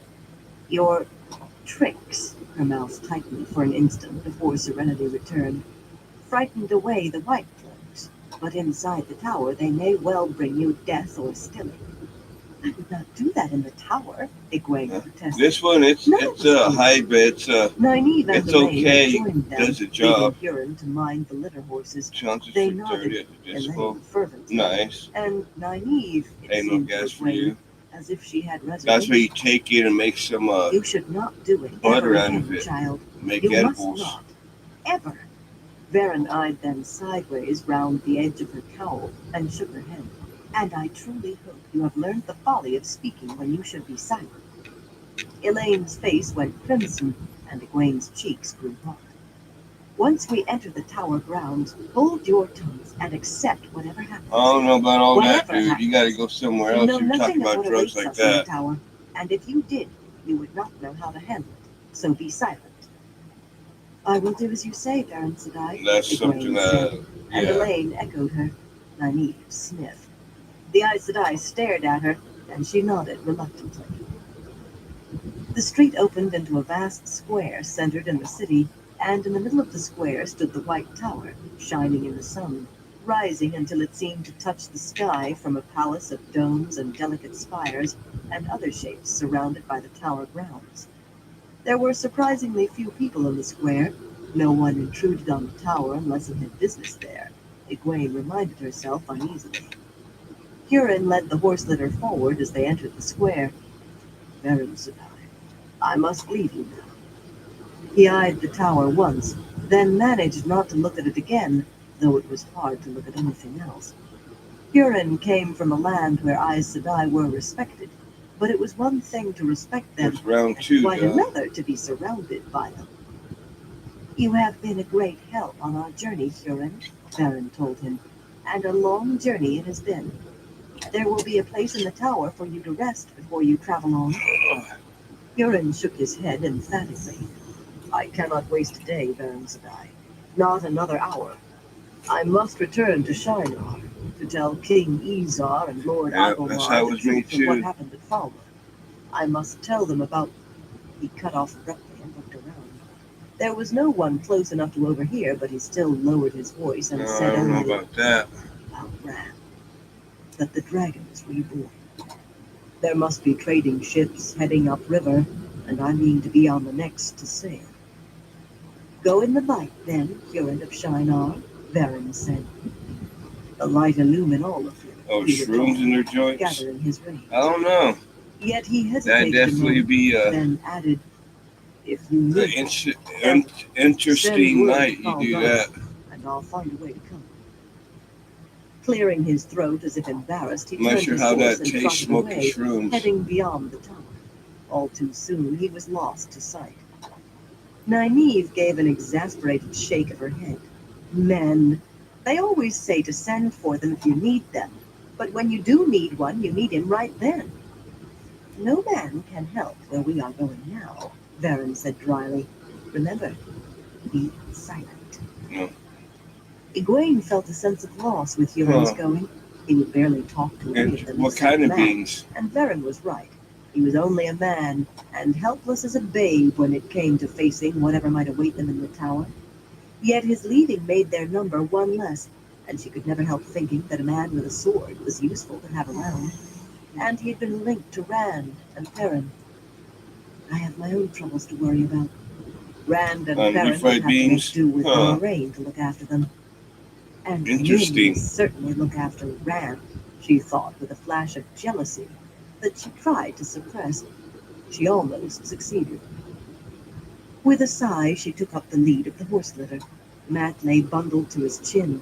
His breathing was a dry rasp. Soon, she thought. You'll be healed soon now, and we'll find out what's waiting for us. She wished Varen would stop trying to frighten them. She wished she did not think Varen had reason to frighten them. Varen took them around the tower grounds to a small side gate that stood open with 2 guards. Pausing, the Aes Sedai pushed back her cowl and leaned from her saddle to speak softly to one of the men. He gave a start and a surprised look at Egwene and the others. With a quick, "As you command, Aes Sedai," he took off into the grounds at a run. Varen was already riding through the gates as he spoke. She rode as if there were no hurry. Egwene followed with the litter, exchanging glances with Nynaeve and Elaine, wondering what Varen had told the man. I'll be right A back. gray stone guardhouse stood just inside the gate, shaped like a 6-pointed star lying on its side. A small knot of guards lounged in the doorway. They left off talking and bowed as Varen rode past. This part of the tower grounds could have been some lord's park, with trees and pruned shrubs and wide gravel paths. Other buildings were visible through the trees, and the tower itself loomed over everything. The path led them to a stable yard among the trees, where grooms in leather vests came running to take their horses. At the Aes Sedai's direction, some of the grooms unfastened the litter and set it gently off to one side. As the horses were led away into the stable, Varen took the leather sack from Mat's feet and tucked it carelessly under one arm. Nynaeve paused in knuckling her back and frowned at the Aes Sedai. "You said he has hours, perhaps. Are you just going to—" Varen held up a hand, but whether it was the gesture that stopped Nynaeve or the crunch of feet approaching on gravel, Egwene could not say. In a moment, Shiriam Sedai appeared, followed by 3 of the accepted, their white dresses ringed at the hem with the colors of all 7 Ardas from blue to red, and 2 husky men in rough laborers' coats. The mistress of novices was a slightly plump woman with the high cheekbones that were common in Saldaea. Flame red hair and clear, tilted green eyes made her smooth Aes Sedai features striking. She eyed Egwene and the others calmly, but her mouth was tight. "So you have brought back our 3 runaways, Varen. With everything that happened, I could almost wish you had not." "We did not," Egwene began, but Varen cut her off with a sharp, "Be silent!" Varen stared at each of the 3 of them, as if the intensity of her look could hold their mouths shut. Egwene was sure that for her part it could. She had never seen Varen angry before. Nynaeve crossed her arms beneath her breasts and muttered under her breath, but she said nothing. The 3 accepted behind Shiriam kept their silence, of course, but Egwene thought she could see their ears glow from listening. When she was certain Egwene and the others would remain still, Varen turned back to Shiriam. "The boy must be taken somewhere away from everyone. He is ill, dangerously so, dangerous to others as well as to himself. I was told you had a litter to be carried." Shiriam motioned the 2 men to the litter, spoke a quiet word to one, and as quickly as that, Mat was whisked away. Egwene opened her mouth to say he needed help now, but at Varen's stare, quick and furious, she closed it again.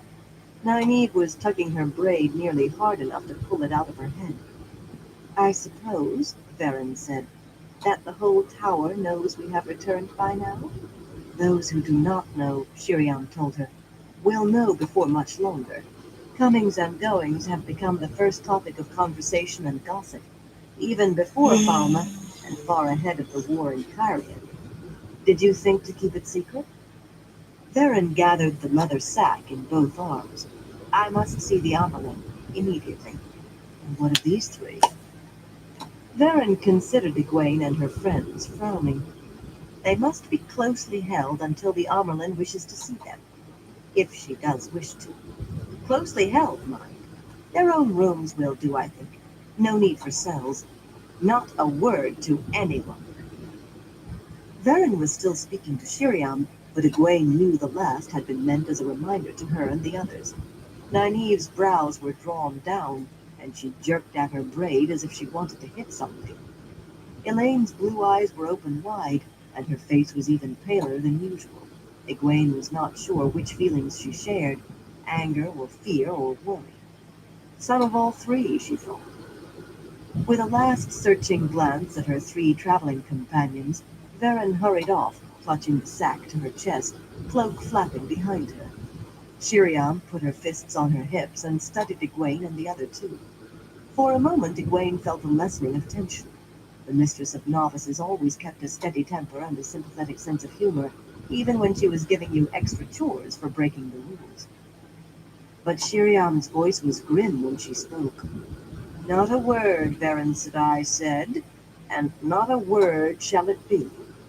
If one of you speaks, except to answer an Aes Sedai, of course, I'll make you wish you had nothing but a switching and a few hours scrubbing floors to worry about. Do you understand me?" "Yes, Aes Sedai," Egwene said, and heard the other two say the same, although Nynaeve pronounced the words like a challenge. Shiriam made a disgusted sound in her throat, almost a growl. "Fewer girls now come to the tower to be trained than once did, but they still come. Most leave, never having learned to sense the true source, much less touch it. A few learn enough not to harm themselves before they go. A bare handful can aspire to be raised to the accepted, and fewer still to wear the shawl.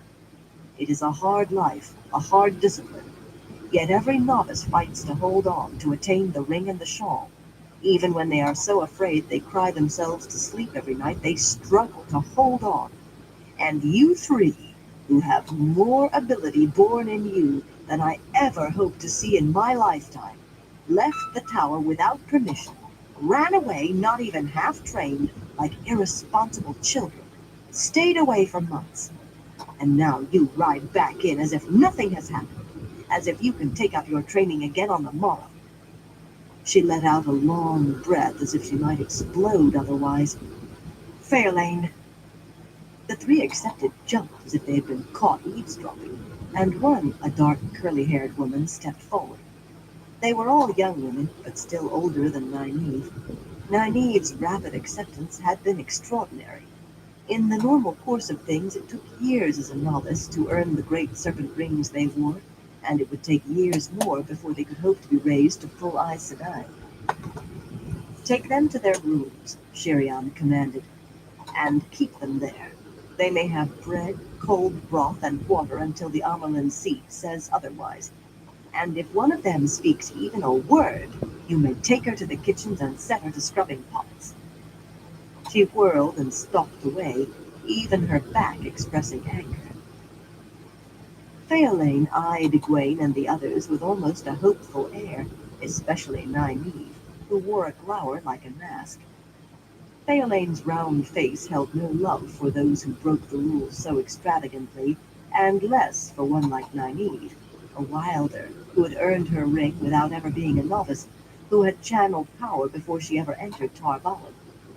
When it became obvious that Nynaeve meant to keep her anger to herself, Fairlane shrugged. "When the Amerlin sends for you, you'll probably be still." "It's over, Fairlane," another of the accepted said. The oldest of the three, she had a willowy neck and coppery skin, and a graceful way of moving. "I will take you," she told Nynaeve. "I am called Theodrin, and I too am a wilder. I will hold you to Shiriam Sedai's order, but I will not bait you. Come." Nynaeve gave Egwene and Elaine a worried look, then sighed and let Theodrin lead her away. "Wilders," Fairlane muttered. On her tongue it sounded like a curse.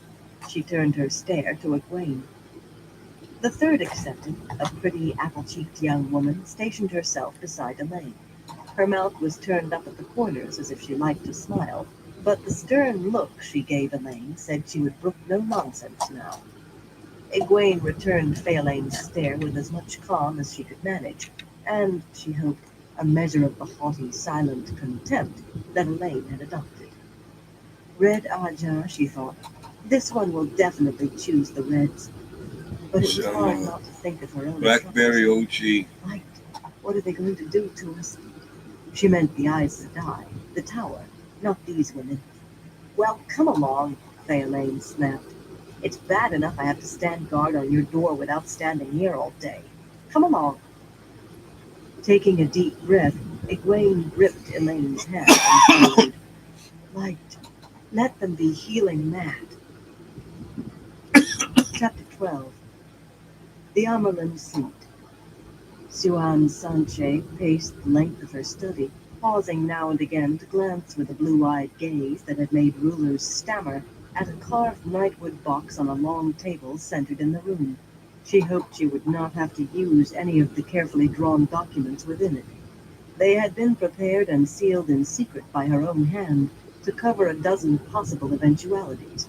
She had laid a warding on the box so that if any hand but hers opened it, the contents would flash to ash in an instant. Very likely the box itself would burst into flame. And burn the thieving fisher bird, whoever she might be, so she never forgets it, I hope, she muttered. For the 100th time since being told that Varen had returned, she readjusted her stole on her shoulders without realizing what she was doing. It hung below her waist, broad and striped with the colors of the 7 Ajahs. The Amerlin seat was of all Ajahs and of none, no matter from which she had been raised. The room was ornate, for it had belonged to generations of women who had worn the stole. The tall fireplace and broad coal hearth were all carved golden marble from Kandor, and the diamond-shaped floor tile polished redstone from the diamond disc. The walls were panels of some pale striped wood, hard as iron, and carved in fantastic beasts and birds of unbelievable plumage, panels brought from the lands beyond the Aiel Waste by the sea folk before Arthur Hawkman was born. Tall arched windows, open now to let in the new green smells, led onto a balcony overlooking her small private garden, where she seldom had time to walk. All that grandeur was in stark contrast to the furnishings Suan Sanche had brought to the room. The one table and stout chair behind it were plain, well polished with age and beeswax, as was the only other chair in the room. That stood off to one side, close enough to be drawn up if she wished a visitor to sit. A small Tyran rug lay in front of the table, woven in simple patterns of blue and brown and gold. A single drawing, tiny fishing boats among reeds, hung above the fireplace. Half a dozen stands held open books about the floor. That was all. Even the which one lamps it were not concentrate? out of place in a farmer's The house. blackberry OG or Suan Sanche had been the born key lime poor pie? and tier, and had worked on a private fishing boat. One of the boats in the drawing, in the delta called the Fingers of I the know that Dragon, blackberry or OG ever one she tastes dreamed really of coming good. to Tar Valon. Even the nearly 10 years since she had been raised to the seat had not made her comfortable with too much luxury. Her bedchamber was more simple still. 10 years with the stole, she thought. Nearly 20 since I decided to sail these dangerous waters. And if I slip now, I wish I were back hauling nets. She spun at a sound. Another Aes Sedai had slipped into the room, a copper-skinned woman with I dark should have rolled hair up cut one more, short. but She caught herself in time to keep her voice steady the only bad and part say about the only what shake, was expected. it's a Yes, 25 Madame? an ounce. The keeper of the It's cottage was decent. proud, just as They deeply as just she said would it. had others been present. The tall At Aes least this Sedai, shake as tall as burns most men, real was quick. second only to the Amerlin in the White Tower, and though Suan had known her since they were novices together, sometimes Lyanna's insistence on upholding the dignity of the Amerlin seat was enough to make Suan want to scream. Varen is here, Mother, asking leave to speak with you. I've told her you are busy. Not too busy to speak to her, Suan said. Too quickly, she knew, but she did not care. Send her in. There's no need for you to remain, Lyanna. I will speak to her alone. A twitch of her eyebrows was the keeper's only sign of surprise. The Amerlin seldom saw anyone, even a queen, without the keeper present. But the Amerlin was the Amerlin. Lyanna bowed her way out, and in moments Varen took her place, kneeling to kiss the great serpent ring on Suan's finger. The brown sister had a good-sized leather sack under her arm. Thank you for seeing me, Mother, Varen said as she straightened. I have urgent news from Falmer, and more. I scarcely know where to begin. Begin where you will, Suan said. These rooms are warded in case anyone thinks to use childhood tricks of eavesdropping. Varen's eyebrows lifted in surprise, and the Amerlin added, Much has changed since you left. Speak. Most importantly, then, Rand al'Thor has proclaimed himself the Dragon Reborn. Suan felt a tightness loosen in her chest. I hoped it was he, she said softly. I have had reports from women who could only tell what they had heard, and rumors by the score come with every trader's boat and merchant's wagon, but I could not be sure. She took a deep breath. Yet I think I can name the day it happened. Did you know the two false dragons no longer trouble the world? I had not heard of that. That is good news. Yes.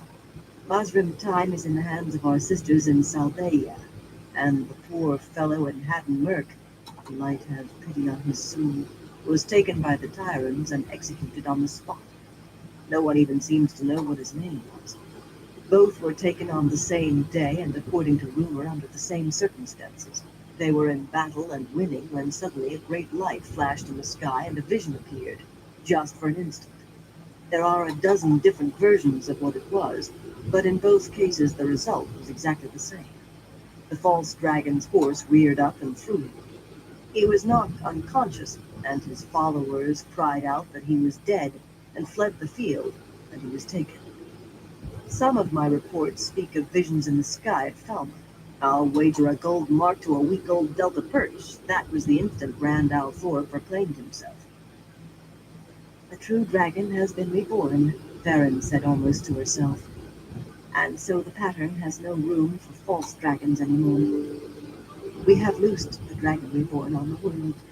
The light have mercy on us. The Amerlin shook her head irritably. We have done what must be done. And if even the newest novice learns of it, I will be still before the next sunrise, if I'm not torn to pieces first. Me and Moiraine and Farron, and likely anyone thought to be a friend of ours as well. It was not easy to carry on so great a conspiracy when only 3 women knew of it, when even a close friend would betray them and consider it a duty well done.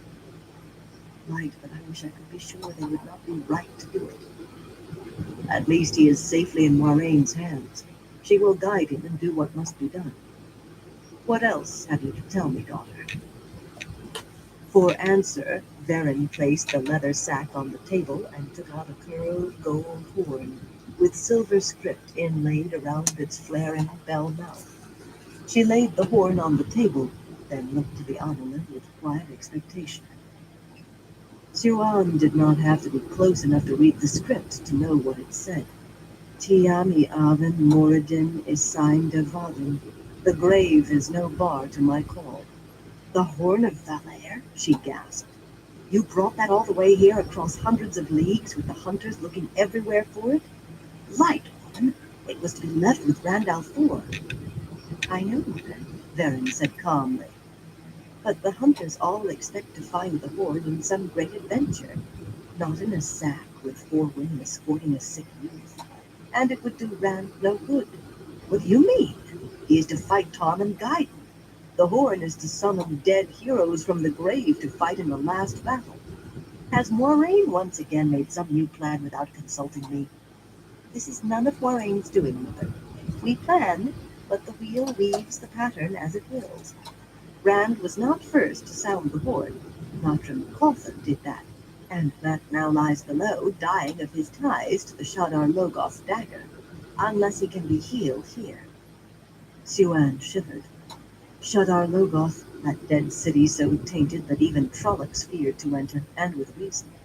By chance, a dagger from that place had come into young Mat's hands, twisting and tainting him with the evil that had killed the city long ago, killing him by chance, or by the pattern. He is Taviran too, after all. But Mat sounded the horn. Then, so long as Mat lives, Varen went on, the Horn of Valair is no more than horn to anyone else. If he dies, of course, another can sound it and forge a new link between man and horn. Yeah, Her cheers, gaze was everyone. steady and untroubled by what she seemed to be suggesting. Then he will die before we are done, daughter. And who else would I use to sound it again? I'll not take the risk of trying to return it to Moiraine now.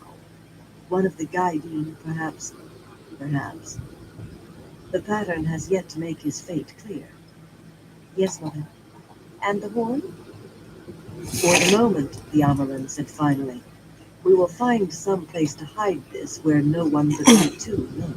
I will consider what to do after that. Varen nodded. As you say, Mother. Of course, a few hours will make one decision for you. Is that all you have for me? Siwan snapped. If it is, I have those 3 runaways to deal with. There is the matter of the Shan Chan, Mother. What of them?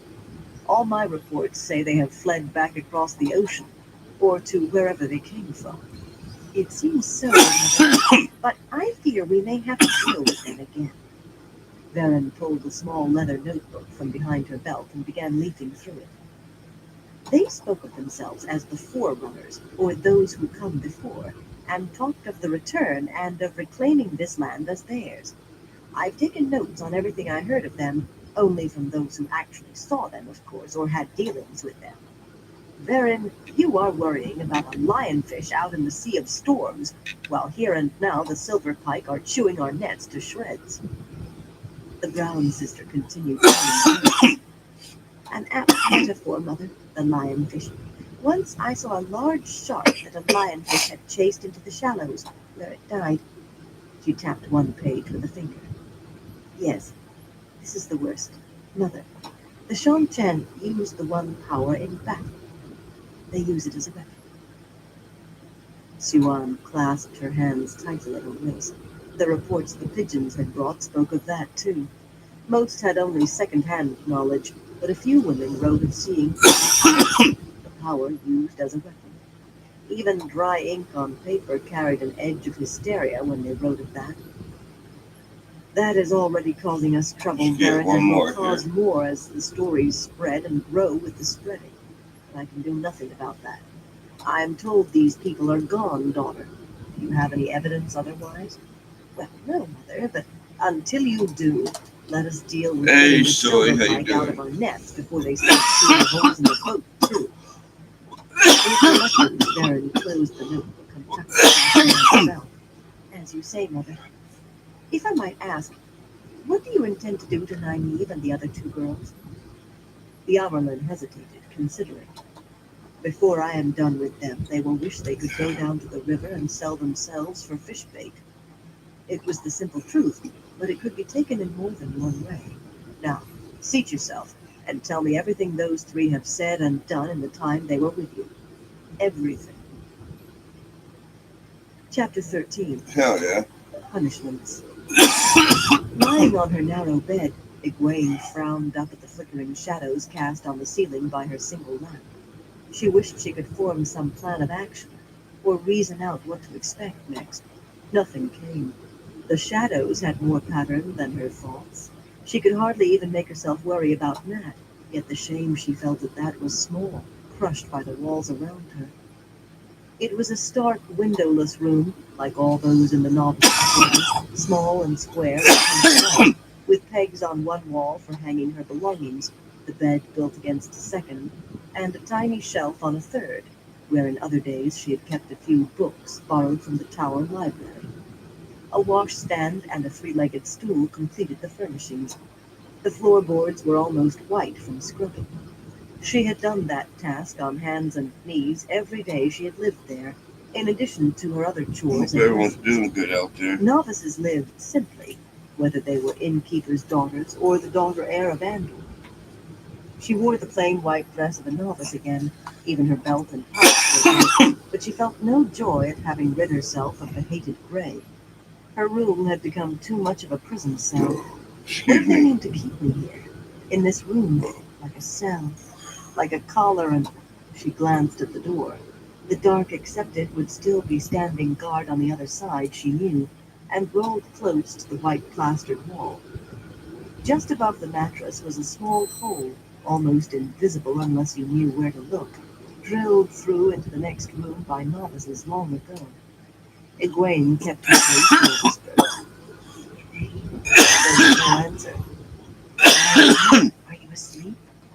How could I sleep? Came Elaine's reply, a reedy whisper through the hole. I thought we might be in some trouble, but I did not expect this. Egwene, what are they going to do to us? Egwene had no answer, and her guesses were not of the sort she wanted to voice aloud. She did not even want to think of them. I actually thought we might be heroes, Elaine. We brought back the Horn of Valir safely. We discovered Leandra and his Black Aja. Her voice skipped on that. Aes Sedai had always denied the existence of a Black Aja, an Aja that served the Dark One, and were known to become angry with anyone who even suggested it was real. But we know it's real. We should be heroes, Elaine. Should and would build no bridges, Elaine said. Light, I used to hate it when my mother said that to me, but it's true.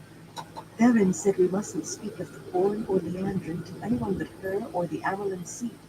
I do not think any of this will work out the way we thought. It is not fair. We've been through so much. You've been through so much. It just is not fair. Theron says. Warren says. I know why people think I Take a drink and do I can almost feel the strings on my arms and legs. Whatever they do, it will be what they decide is good for the White Tower, not what is good or fair for us. But you still want to be Aes Sedai, don't you? Egwene hesitated, but there was never any real question as to her answer. Yes, she said, I still do. It is the only way we will ever be safe. But I will tell you this, I'll not let myself be still. That was a new thought, voiced as soon as it came to her, but she realized she did not want to take it back. Give up touching the true source? She could sense it there even now, the glow just over her shoulder, the shining just out of sight. She resisted the desire to reach out to it. Give up being filled with the one power, feeling more alive than I ever have before? I won't. Not without a fight. There was a long silence from the other side of the wall. How could you stop it? You may be as strong as any of them now, but neither one of us knows enough yet to stop even one Aes Sedai from shielding us from the source. And there are dozens of them here. Egwene considered. Finally, she said, I could run away. Really run away this time. They would come after us, Egwene. I'm sure they would. Once you show any ability at all, they don't let you go until you've learned enough not to kill there's yourself some blackberry or just OG. die from it. I am not a simple village girl anymore. I have seen something of the world. I can keep out of Aes Sedai hands if I want to. She was trying to convince herself as much as Elaine. What if I don't know enough yet? Enough about the world, enough about the power. What if just channeling can still kill me? She refused to think of that. So much I have to learn yet. I won't let them stop me. My mother might protect us, Elaine said. If what that white man is true. I never thought I would hope something like that was the truth. But if it isn't, Mother is just as likely to send us both back in chains. Will you teach me how to live in a village? Egwene blinked at the wall. You will come with me, if it comes to that, I mean.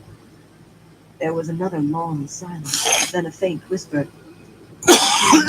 Still, Egwene, I will not wait. I will not wait. The door swung open, crashing against the wall, and Egwene sat up with a start. She heard the bang of a door from the other side of the wall. Phelan stepped into Egwene's room, smiling as her eyes went to the tiny hole. Similar holes joined most of the other rooms. Any woman who had been a novice knew of them. Whispering with your friend, eh? The curly-haired accepted said with surprising warmth. Well, it grows lonely waiting by yourself. Did you have a nice chat? Egwene opened her mouth, then closed it again hastily. She could answer Aes Sedai, Shiriam had said. No one else. She regarded the accepted with a level expression. The false sympathy slid off Phelan's face like water running off a roof. On your feet. The Amerlin's not to be kept waiting by the likes of you. You are lucky I did not come in time to hear you. Move! Novices were supposed to obey the accepted almost as quickly as they obeyed Aes Sedai, but Egwene got to her feet slowly and took as much time as she dared in smoothing her dress. She gave Phelan a small curtsy and a tiny smile. The scowl that rolled across the accepted's face made Egwene's smile grow before she remembered it. There was no point in pushing Phelan too far. Holding herself close and pretending her knees were not shaking, she preceded the accepted out of the room. Elaine was already waiting outside with the apple-cheeked accepted, looking fiercely determined to be brave. Somehow she managed to give the impression that the accepted was a handmaid carrying her gloves. Egwene hoped that she herself was doing half so well. The railed galleries of the novices' quarters rose tier on tier above in a hollow column and fell as many below to the novices' court. There were no other women in sight. Even if every novice in the tower had been there, though, less than a quarter of the rooms would have been filled. The four of them walked round the empty galleries and down the spiraling ramps in silence. None could bear to have the sounds of voices emphasize the emptiness. Egwene had never before been into the part of the tower where the Amelin had her rooms. The corridors there were wide enough for a wagon to pass down easily, and taller than they were wide. Colorful tapestries hung on the walls, tapestries in a dozen styles, of floral designs and forest scenes, of heroic deeds and intricate patterns. Some so old they looked as if they might break if handled. Their shoes made loud clicks on diamond-shaped floor tiles that repeated the colors of the 7 Ajas. There were few other women in evidence, an Aes Sedai now and then sweeping majestically along with no time to notice accepted or novices. 5 or 6 accepted hurrying self-importantly about their tasks or studies, a sprinkling of serving women with trays or mops or armfuls of sheets or towels, a few novices moving on errands even more quickly than the servants. Nynaeve and her slim-necked escort, Theodrin, joined them. Neither spoke. Nynaeve wore an accepted's dress now, white with 7 colored bands at the hem, but her belt and pouch were her own. She gave Egwene and Elaine each a reassuring smile and a hug. Egwene was so relieved to see another friendly face that she returned the hug with barely a thought that Nynaeve was behaving as if she were comforting children. But as they walked on, Nynaeve gave her thick braid a sharp tug from time to time, too. Very few men came into that part of the tower, and Egwene saw only 2. Warders walking side by side in conversation, one with his sword on his hip, the other with his on his back. One was short and slender, even slight, the other almost as wide as he was tall, yet both moved with a dangerous grace. The color-shifting warder cloaks made them queasy-making to watch for long, parts of them sometimes seeming to fade into the One walls second, I gotta go beyond. get a refill on my drink. She saw Nynaeve looking at them and shook her head. She has to do something about land, if any of us can do anything about anyone after today. The antechamber of the Amerlin's seat's study was grand enough for any palace, though the chairs scattered about for those who might wait were plain, but Egwene had eyes only for Lyanna Sedai. The keeper wore her narrow stole of office, blue to show she had been raised from the blue Aja, and her face could have been carved from smooth brownish stone. There was no one else there. Did they give any trouble? The keeper's clipped way of talking gave no hint now of either anger or sympathy. No, Aes Sedai, Theodrin and the apple-cheeked accepted said together. This one had to be pulled by the scruff of her neck, Aes Sedai, Phaelane said, indicating Egwene. The accepted sounded indignant. She balks as if she has forgotten what the discipline of the White Tower is. To lead, Lyanna said, is neither to push nor to pull. Go to Maris Sedai, Phaelane, and ask her to allow you to contemplate on this while raking the paths in the spring garden. She dismissed Phaelane and the other 2 accepted, and they dropped deep curtsies. From the depths of hers, Phaelane shot a furious look at Egwene. The keeper paid no attention to the accepted's leaving. Instead, she studied the remaining women, tapping a forefinger against her lips, till Egwene had the feeling they had all been measured to the inch and weighed to the ounce. Nynaeve's eyes took on a dangerous sparkle, and she had a tight grip on her braid. Finally, Lyanna raised a hand toward the doors to the Amelin's study. The great serpent bit its own tail a pace across on the dark wood of each. Enter, she said. Nynaeve stepped forward promptly and opened one of the doors. That was enough to get Egwene moving. Elaine held her hand tightly, and she gripped Elaine's just as hard. Lyanna followed them in and took a place to one side. halfway between the three of them and the table in the center of the room. The Amerlin Sikh sat behind the table examining papers. She did not look up. Once Nynaeve opened her mouth, but closed it again at a sharp look from the keeper. The three of them stood in a line in front of the Amerlin's table and waited. Egwene tried not to fidget. Long minutes went by. It seemed like hours before the Amerlin raised her head. But when those blue eyes fixed them each in turn, Egwene decided she could have waited longer. The Amerlin's gaze was like two icicles boring into her heart. The room was cool, but a trickle of sweat began to run down her back. "So," the Amerlin said finally, "our runaways returned."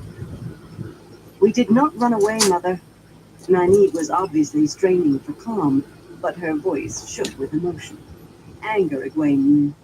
That strong will was all too often accompanied by anger. "Leandrin told us we were to go with her, and..." The loud crack of the Amerlin's hand slapping the table cut her off.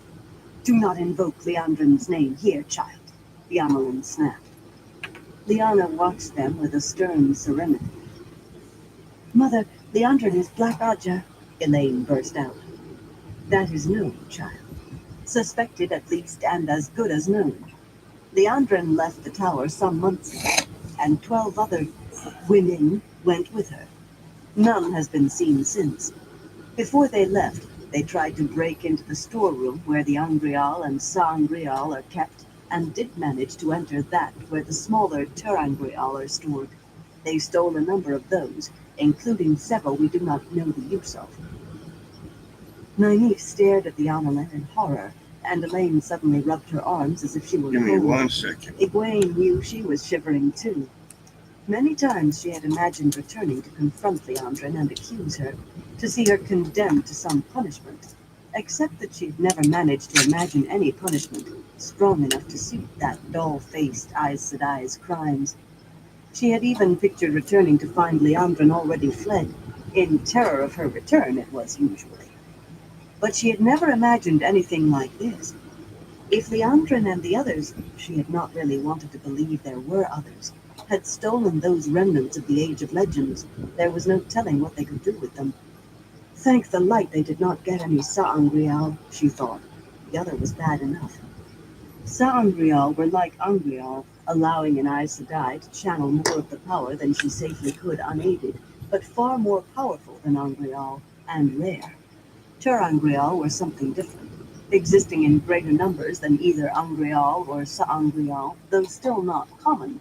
They used the one power rather than helping to channel it, and no one truly understood them.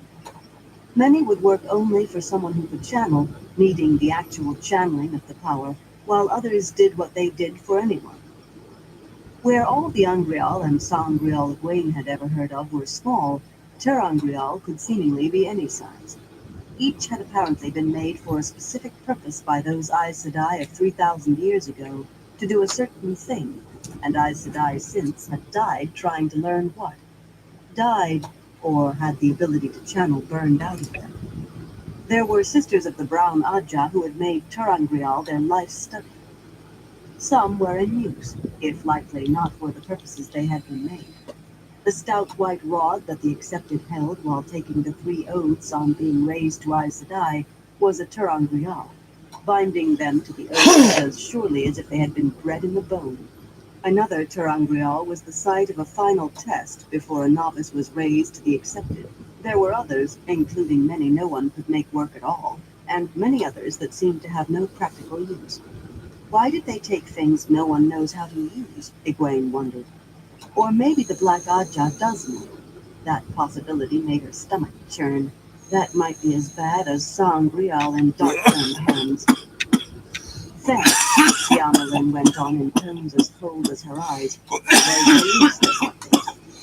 3 sisters died that night, as well as 2 warders, 7 guards, and 9 of the servants. Murder, done to hide their thieving and their flight. It may not be proof they were Black Aja." The words grated from her mouth, but few believe otherwise. Nor do I, in truth. When there are fish heads and blood in the water, you don't need to see the silver pike to know they are there.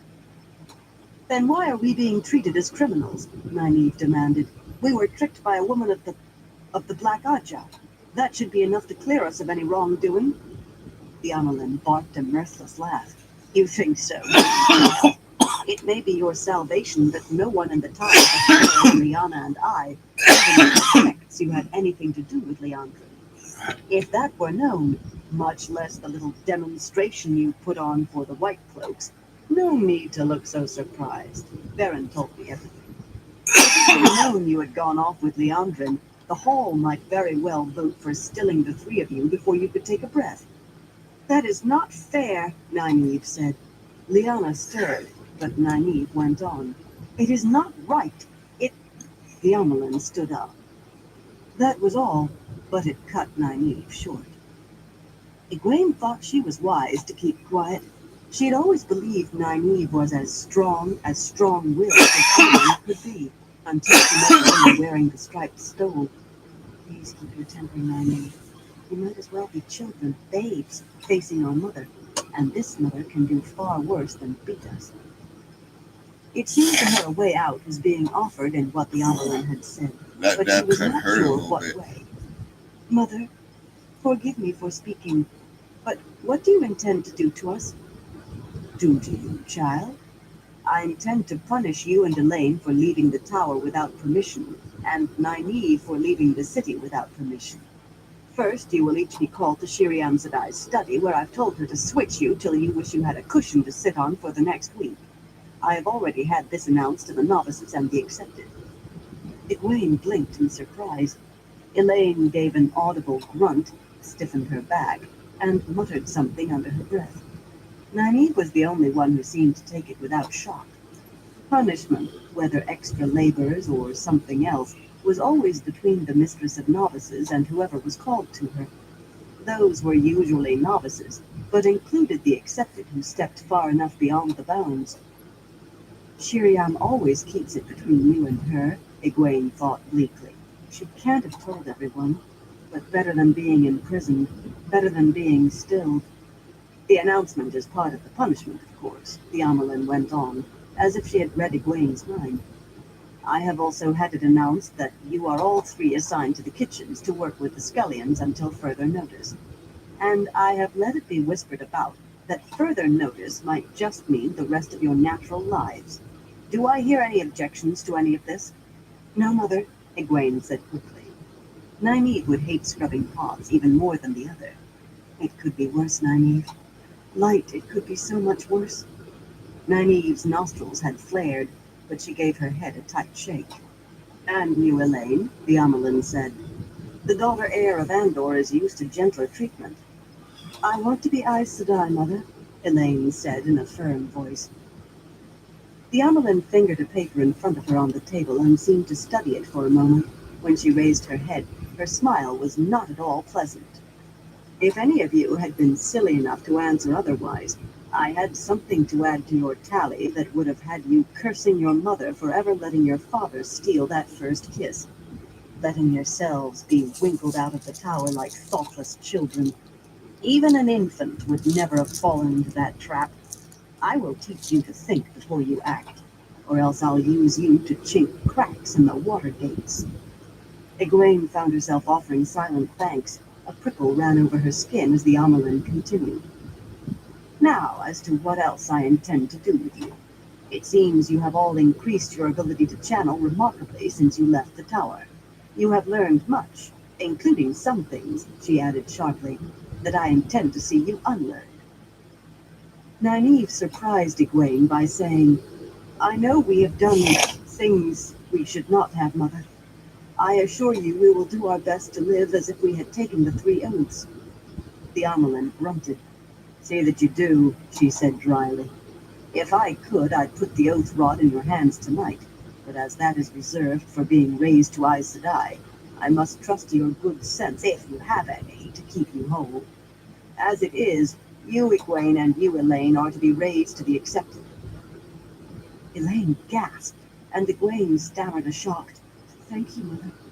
Lyanna shifted where she stood. Egwene did not think the keeper looked best pleased. Not surprised, she'd obviously known it was coming, but not pleased either. Do not thank me. Your abilities have gone too far for you to remain novices. Some will think you should not have the ring, not after what you've done, but the sight of you up to your elbows in greasy pots should mute the criticism. And lest you start thinking it's some sort of reward, remember that the first few weeks as one of the accepted are used to pick the rotting fish out of the basket of good ones. Your worst day as a novice will seem a fond dream compared to the least of your studies over the next weeks. I suspect that some of the sisters who teach you will make your trials even worse than they strictly must be. But I don't believe you will complain, will you? I can learn, Egwene thought. Choose my own studies. I can learn about the dreams. Learn now to... The Amelin's smile cut off her train of thought. That smile said nothing the sisters could do to them would be worse than it needed to be, if it left them alive. Nynaeve's face was a mixture of deep sympathy and horrified remembrance of her own first week as one of the accepted. The combination was enough to make Egwene swallow hard. No, Mother, she said faintly. Elaine's reply was a hoarse whisper. Then that's done. Your mother was not at all pleased by your disappearance, Elaine. She knows, Elaine squeaked. Lyanna sniffed, and the Amelin arched an eyebrow, saying, I could hardly keep it from her. You missed her by less than a month, which may be a spell I'll for be you. right back. You might not have survived that meeting. She was mad enough to chew through an oar at you, at me, at the White Tower. I can imagine, Mother, Elaine said faintly. I don't think you can, child. You may have ended a tradition that began before there was an Andor, a custom stronger than most laws. Morghese refused to take Elida back with her. For the first time ever, the Queen of Andor does not have an Aes Sedai advisor. She demanded your immediate return to Caemlyn as soon as you were found. I convinced her it would be safer for you to train here a little longer. She was ready to remove your two brothers from their training with the warders, too. They talked their way out of that themselves. I still do not know how. Elaine seemed to be looking inward, perhaps seeing Morghese in all her anger. She shivered. Gawain is my brother, she said absently. Galad is not. Do not be childish, the Amelin told her. Sharing the same father makes Galad your brother too, whether or not you like him. I will not allow childishness out of you, girl. A measure of stupidity can be tolerated in a novice. It is not allowed in one of the accepted. Yes, Mother, Elaine said glumly. The Queen left a letter for you with Shiriam. Aside from giving you the rough side of her tongue, I believe she states her intention of bringing you home as soon as it is safe for you. She is sure that in a few more months at most you will be able to channel without risking killing yourself. But I want to learn, Mother. The iron had returned to Elaine's voice. I want to be Aes Sedai. The Amelin's smile was even grimmer than her last. As well that you do, child, because I have no intention of letting Morghese have you. You have the potential to be stronger than any Aes Sedai in 1,000 years, and I will not let you go until you achieve the shawl as well as the ring. Not if I have to grind you into sausage to do it. I will not let you go. Do I make myself clear? Yes, Mother. Elaine sounded uneasy, and Egwene did not blame her. Caught between Morghese and the White Tower, like a towel between two dogs, caught between the Queen of Andor and the Amelin's seat. If Egwene had ever envied Elaine her wealth and the throne she would one day occupy, at that moment she surely did not. The Amelin said briskly, Lyanna, take Elaine down to Shiriam's study. I have a few words yet to say to these other two, words I do not think they will enjoy hearing. Egwene exchanged startled looks with Nynaeve. For a moment, worry dissolved the tension between them. What does she have to say to us and not to Elaine? She wondered. I do not care, so long as she does not try to stop me learning. But why not Elaine, too? Elaine grimaced at the mention of the Mistress of Novices' study, but she drew herself up as Lyanna came to her side. As you command, Mother, she said formally, lowering herself in a perfect curtsy, skirts sweeping wide. So shall I obey. She followed Lyanna out with her head held high. Chapter 14. The Bite of the Thorns. The Amelin's seat did not speak at once. She walked to the tall, arched windows and looked out across the balcony at the garden below, hands clasped tightly behind her. Minutes went by before she spoke, still with her back to the two of them. I have kept the worst of it from getting out, but how long will that last? The servants do not know of the stolen Turangrial, and they do not connect the deaths with Leandrin and the others leaving. It was not easy to manage that, gossip being what it is. They believed the deaths were the work of Dark Friends, and so they were. Rumors are reaching the city too, that Dark Friends got into the tower, that they did murder. There was no way to stop that. It does our reputation no good, but at least it is better than the truth. At least none outside the tower and few inside know Aes Sedai were killed. Dark Friends in the White Tower. Fall. I've spent my life denying that. I will not let them be here. I will hook them and gut them and hang them out in the sun to dry. Nynaeve gave Egwene an uncertain look, half as uncertain as Egwene felt, then took a deep breath. Mother, are we to be punished more, beyond what you've already sentenced us to? The Amerlin looked over her shoulder at them. Her eyes were lost in shadow. Punished more? You might well say that. Some will say I've given you a gift, raising you. Now feel the real bite of that rose's thorns. She strode briskly back to her chair and sat down, then seemed to lose her urgency again, or to gain uncertainty. To see the Amerlin look uncertain made Egwene's stomach clench. The Amerlin's seat was always sure, always serenely centered on her path. The Amerlin was strength personified. For all her own raw power, the woman on the other side of the table had the knowledge and experience to wind her around a spindle. To see her suddenly wavering, like a girl who knew she had to dive headfirst into a pond, without any idea of how deep it was, or whether there were rocks or mud on the bottom, to see that chilled Egwene right to her core. What does she mean, the real bite of the thorns? Light. Well, What does she my mean day to do wasn't to too us? bad. Fingering a complain carved much. black box on the table in front of her, the Amerlin peered at it as if looking at something beyond. It is a question of who I can trust, she said softly. I should be able to trust Lyanna and Shiriam at least, but do I dare? Varen? Her shoulders shook with a quick, silent laugh. I already trust Varen with more than my life, but how far can I take it? Moiraine? She was silent for a moment. I have always believed I could trust Moiraine. Egwene shifted uneasily. How much did the Amerlin know? It was not the kind of thing she could ask, not of the Amerlin's seat.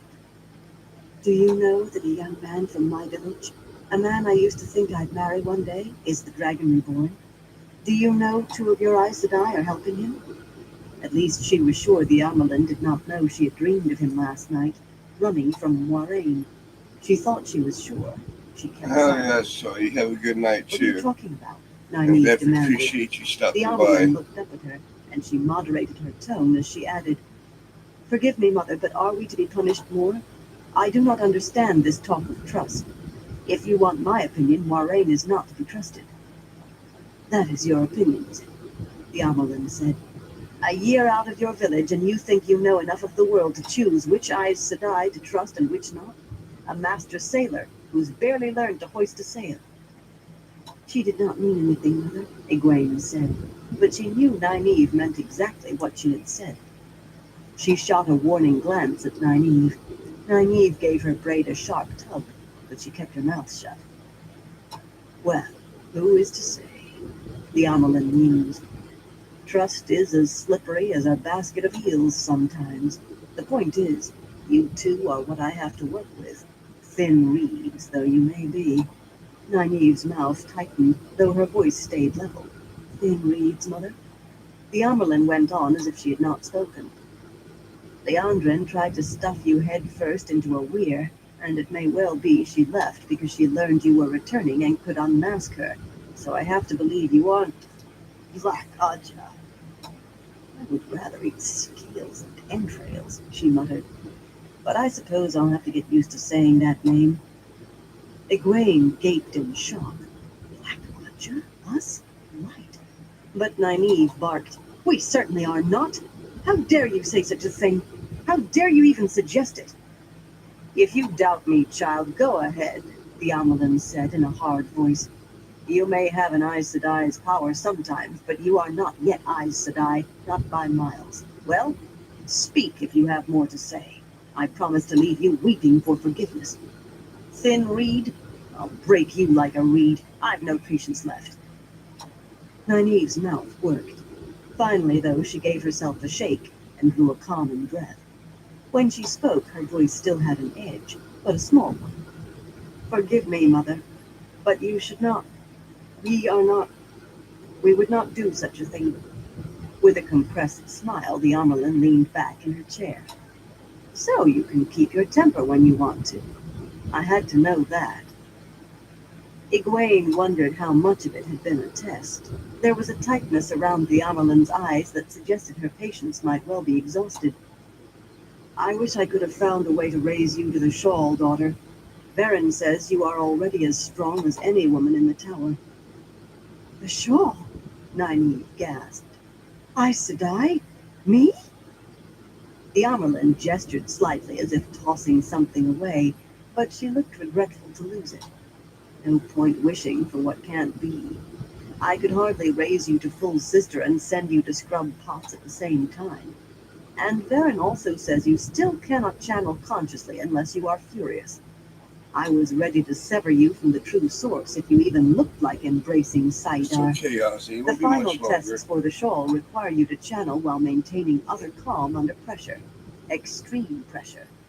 Even I cannot and would not set that requirement aside. Nynaeve seemed stunned. She was staring at the Amelin with her mouth hanging open.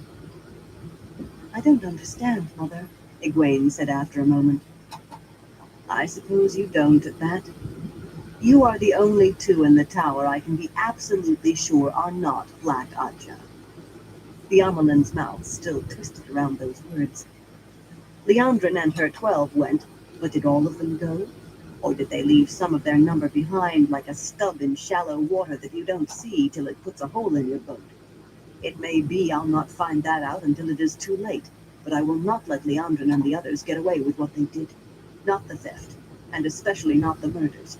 No one kills my people and walks away unscathed. And I'll not let 13 trained Aes Sedai serve the shadow. I mean to find them and still them. I don't see what this has to do with us, Nynaeve said slowly. She did not look as if she liked what she was thinking. Just this, child. You two ought to be my hounds, hunting the Black Ajah. No one will believe it of you. Not a pair of half-trained accepted I humiliated publicly. That is crazy. Nynaeve's eyes had opened wide by the time the Amelin reached the words Black Ajah, and her knuckles were white from her grip on her braid. She bit her words off and spat them. They are all full Aes Sedai. Egwene hasn't even been raised to accept it yet. And you know I cannot channel enough to light a candle unless I am angry, not of my own free will. What chance would we have? Egwene nodded agreement. Her tongue had stuck to the roof of her mouth. Hunt the Black Ajah? I'd rather hunt a bear with a switch. She's just trying to scare us, to punish us more. She has to be. If that was what the Amelin was trying, she was succeeding all too well. The Amelin was nodding, too. Every word you say is true. But each of you is more than a match for Leandrin in sheer power, and she is the strongest of them. Yet they are trained, and you are not. And you, Nynaeve, do have limitations as yet. But when you don't have an oar, my child, any plank will do to paddle the boat ashore. But I would be useless, Egwene blurted. Her voice came out as a squeak, but she was too afraid to be ashamed. She means it. Oh, light, she means it. Leandrin gave me to the Shan-Chan, and now she wants me to hunt 13 like her? My studies, my lessons, working in the kitchens, and Aya said I will surely want to continue testing me to see if I am a dreamer. I'll barely have time left over to sleep and eat. How can I hunt anything? You will have to find the time, the Amelin said, cool and serene once more, as if hunting the Black Ajah were no more than sweeping a floor. As one of the accepted, you choose your own studies within limits and the times for them, and the rules are a little easier for accepted. A little easier. They must be found, child. Egwene looked to Nynaeve, but what Nynaeve said was, "Why is Elaine not part of this? It can't be because you think she is Black Adja. Is it because she is daughter heir of Andor? A full net on the first cast, child.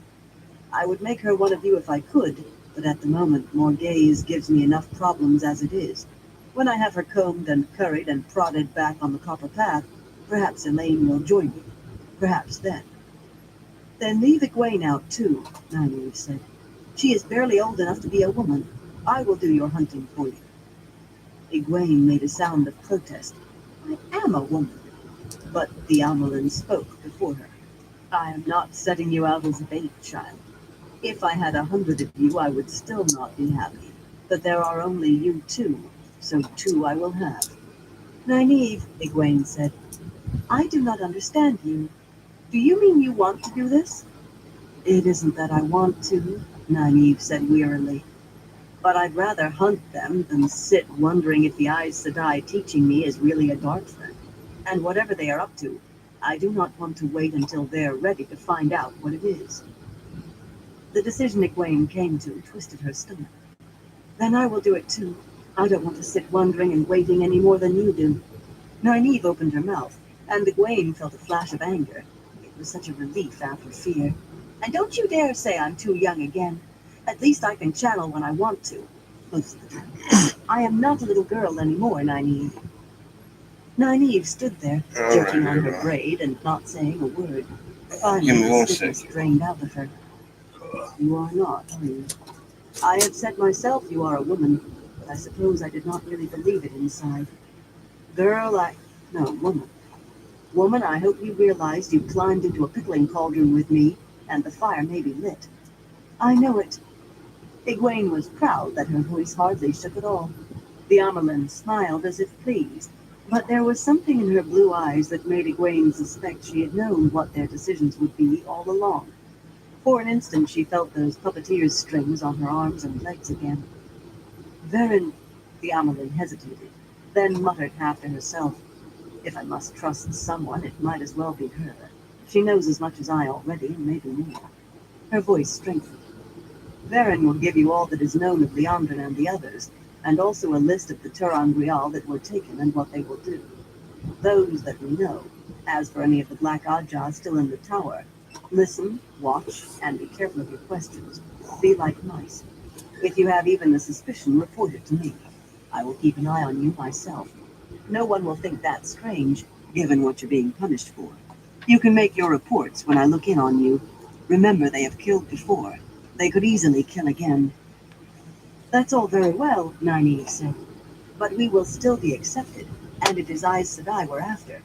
Any full sister can tell us to go about our business, or send us off to do her laundry, and we will have no choice but to obey. There are places accepted are not supposed to go, things we're not supposed to do. Like, if we were sure a sister was Black Adja, she could tell the guards to lock us in our rooms and keep us there, and they would do it. They certainly would not take the word of an accepted over that of an Aes Sedai. For the most part," the Amelin said, "you must work with..." Alright, I'm gonna call in the live for tonight. It's a little early. I gotta get up a little bit earlier because I gotta go see if my car's letting me take my money out and go pay rent and bills. So I guess wish me luck on that. I want to thank everyone for stopping by and everyone who keeps stopping by. I appreciate all y'all support. Until next time, everyone, y'all stay safe out there.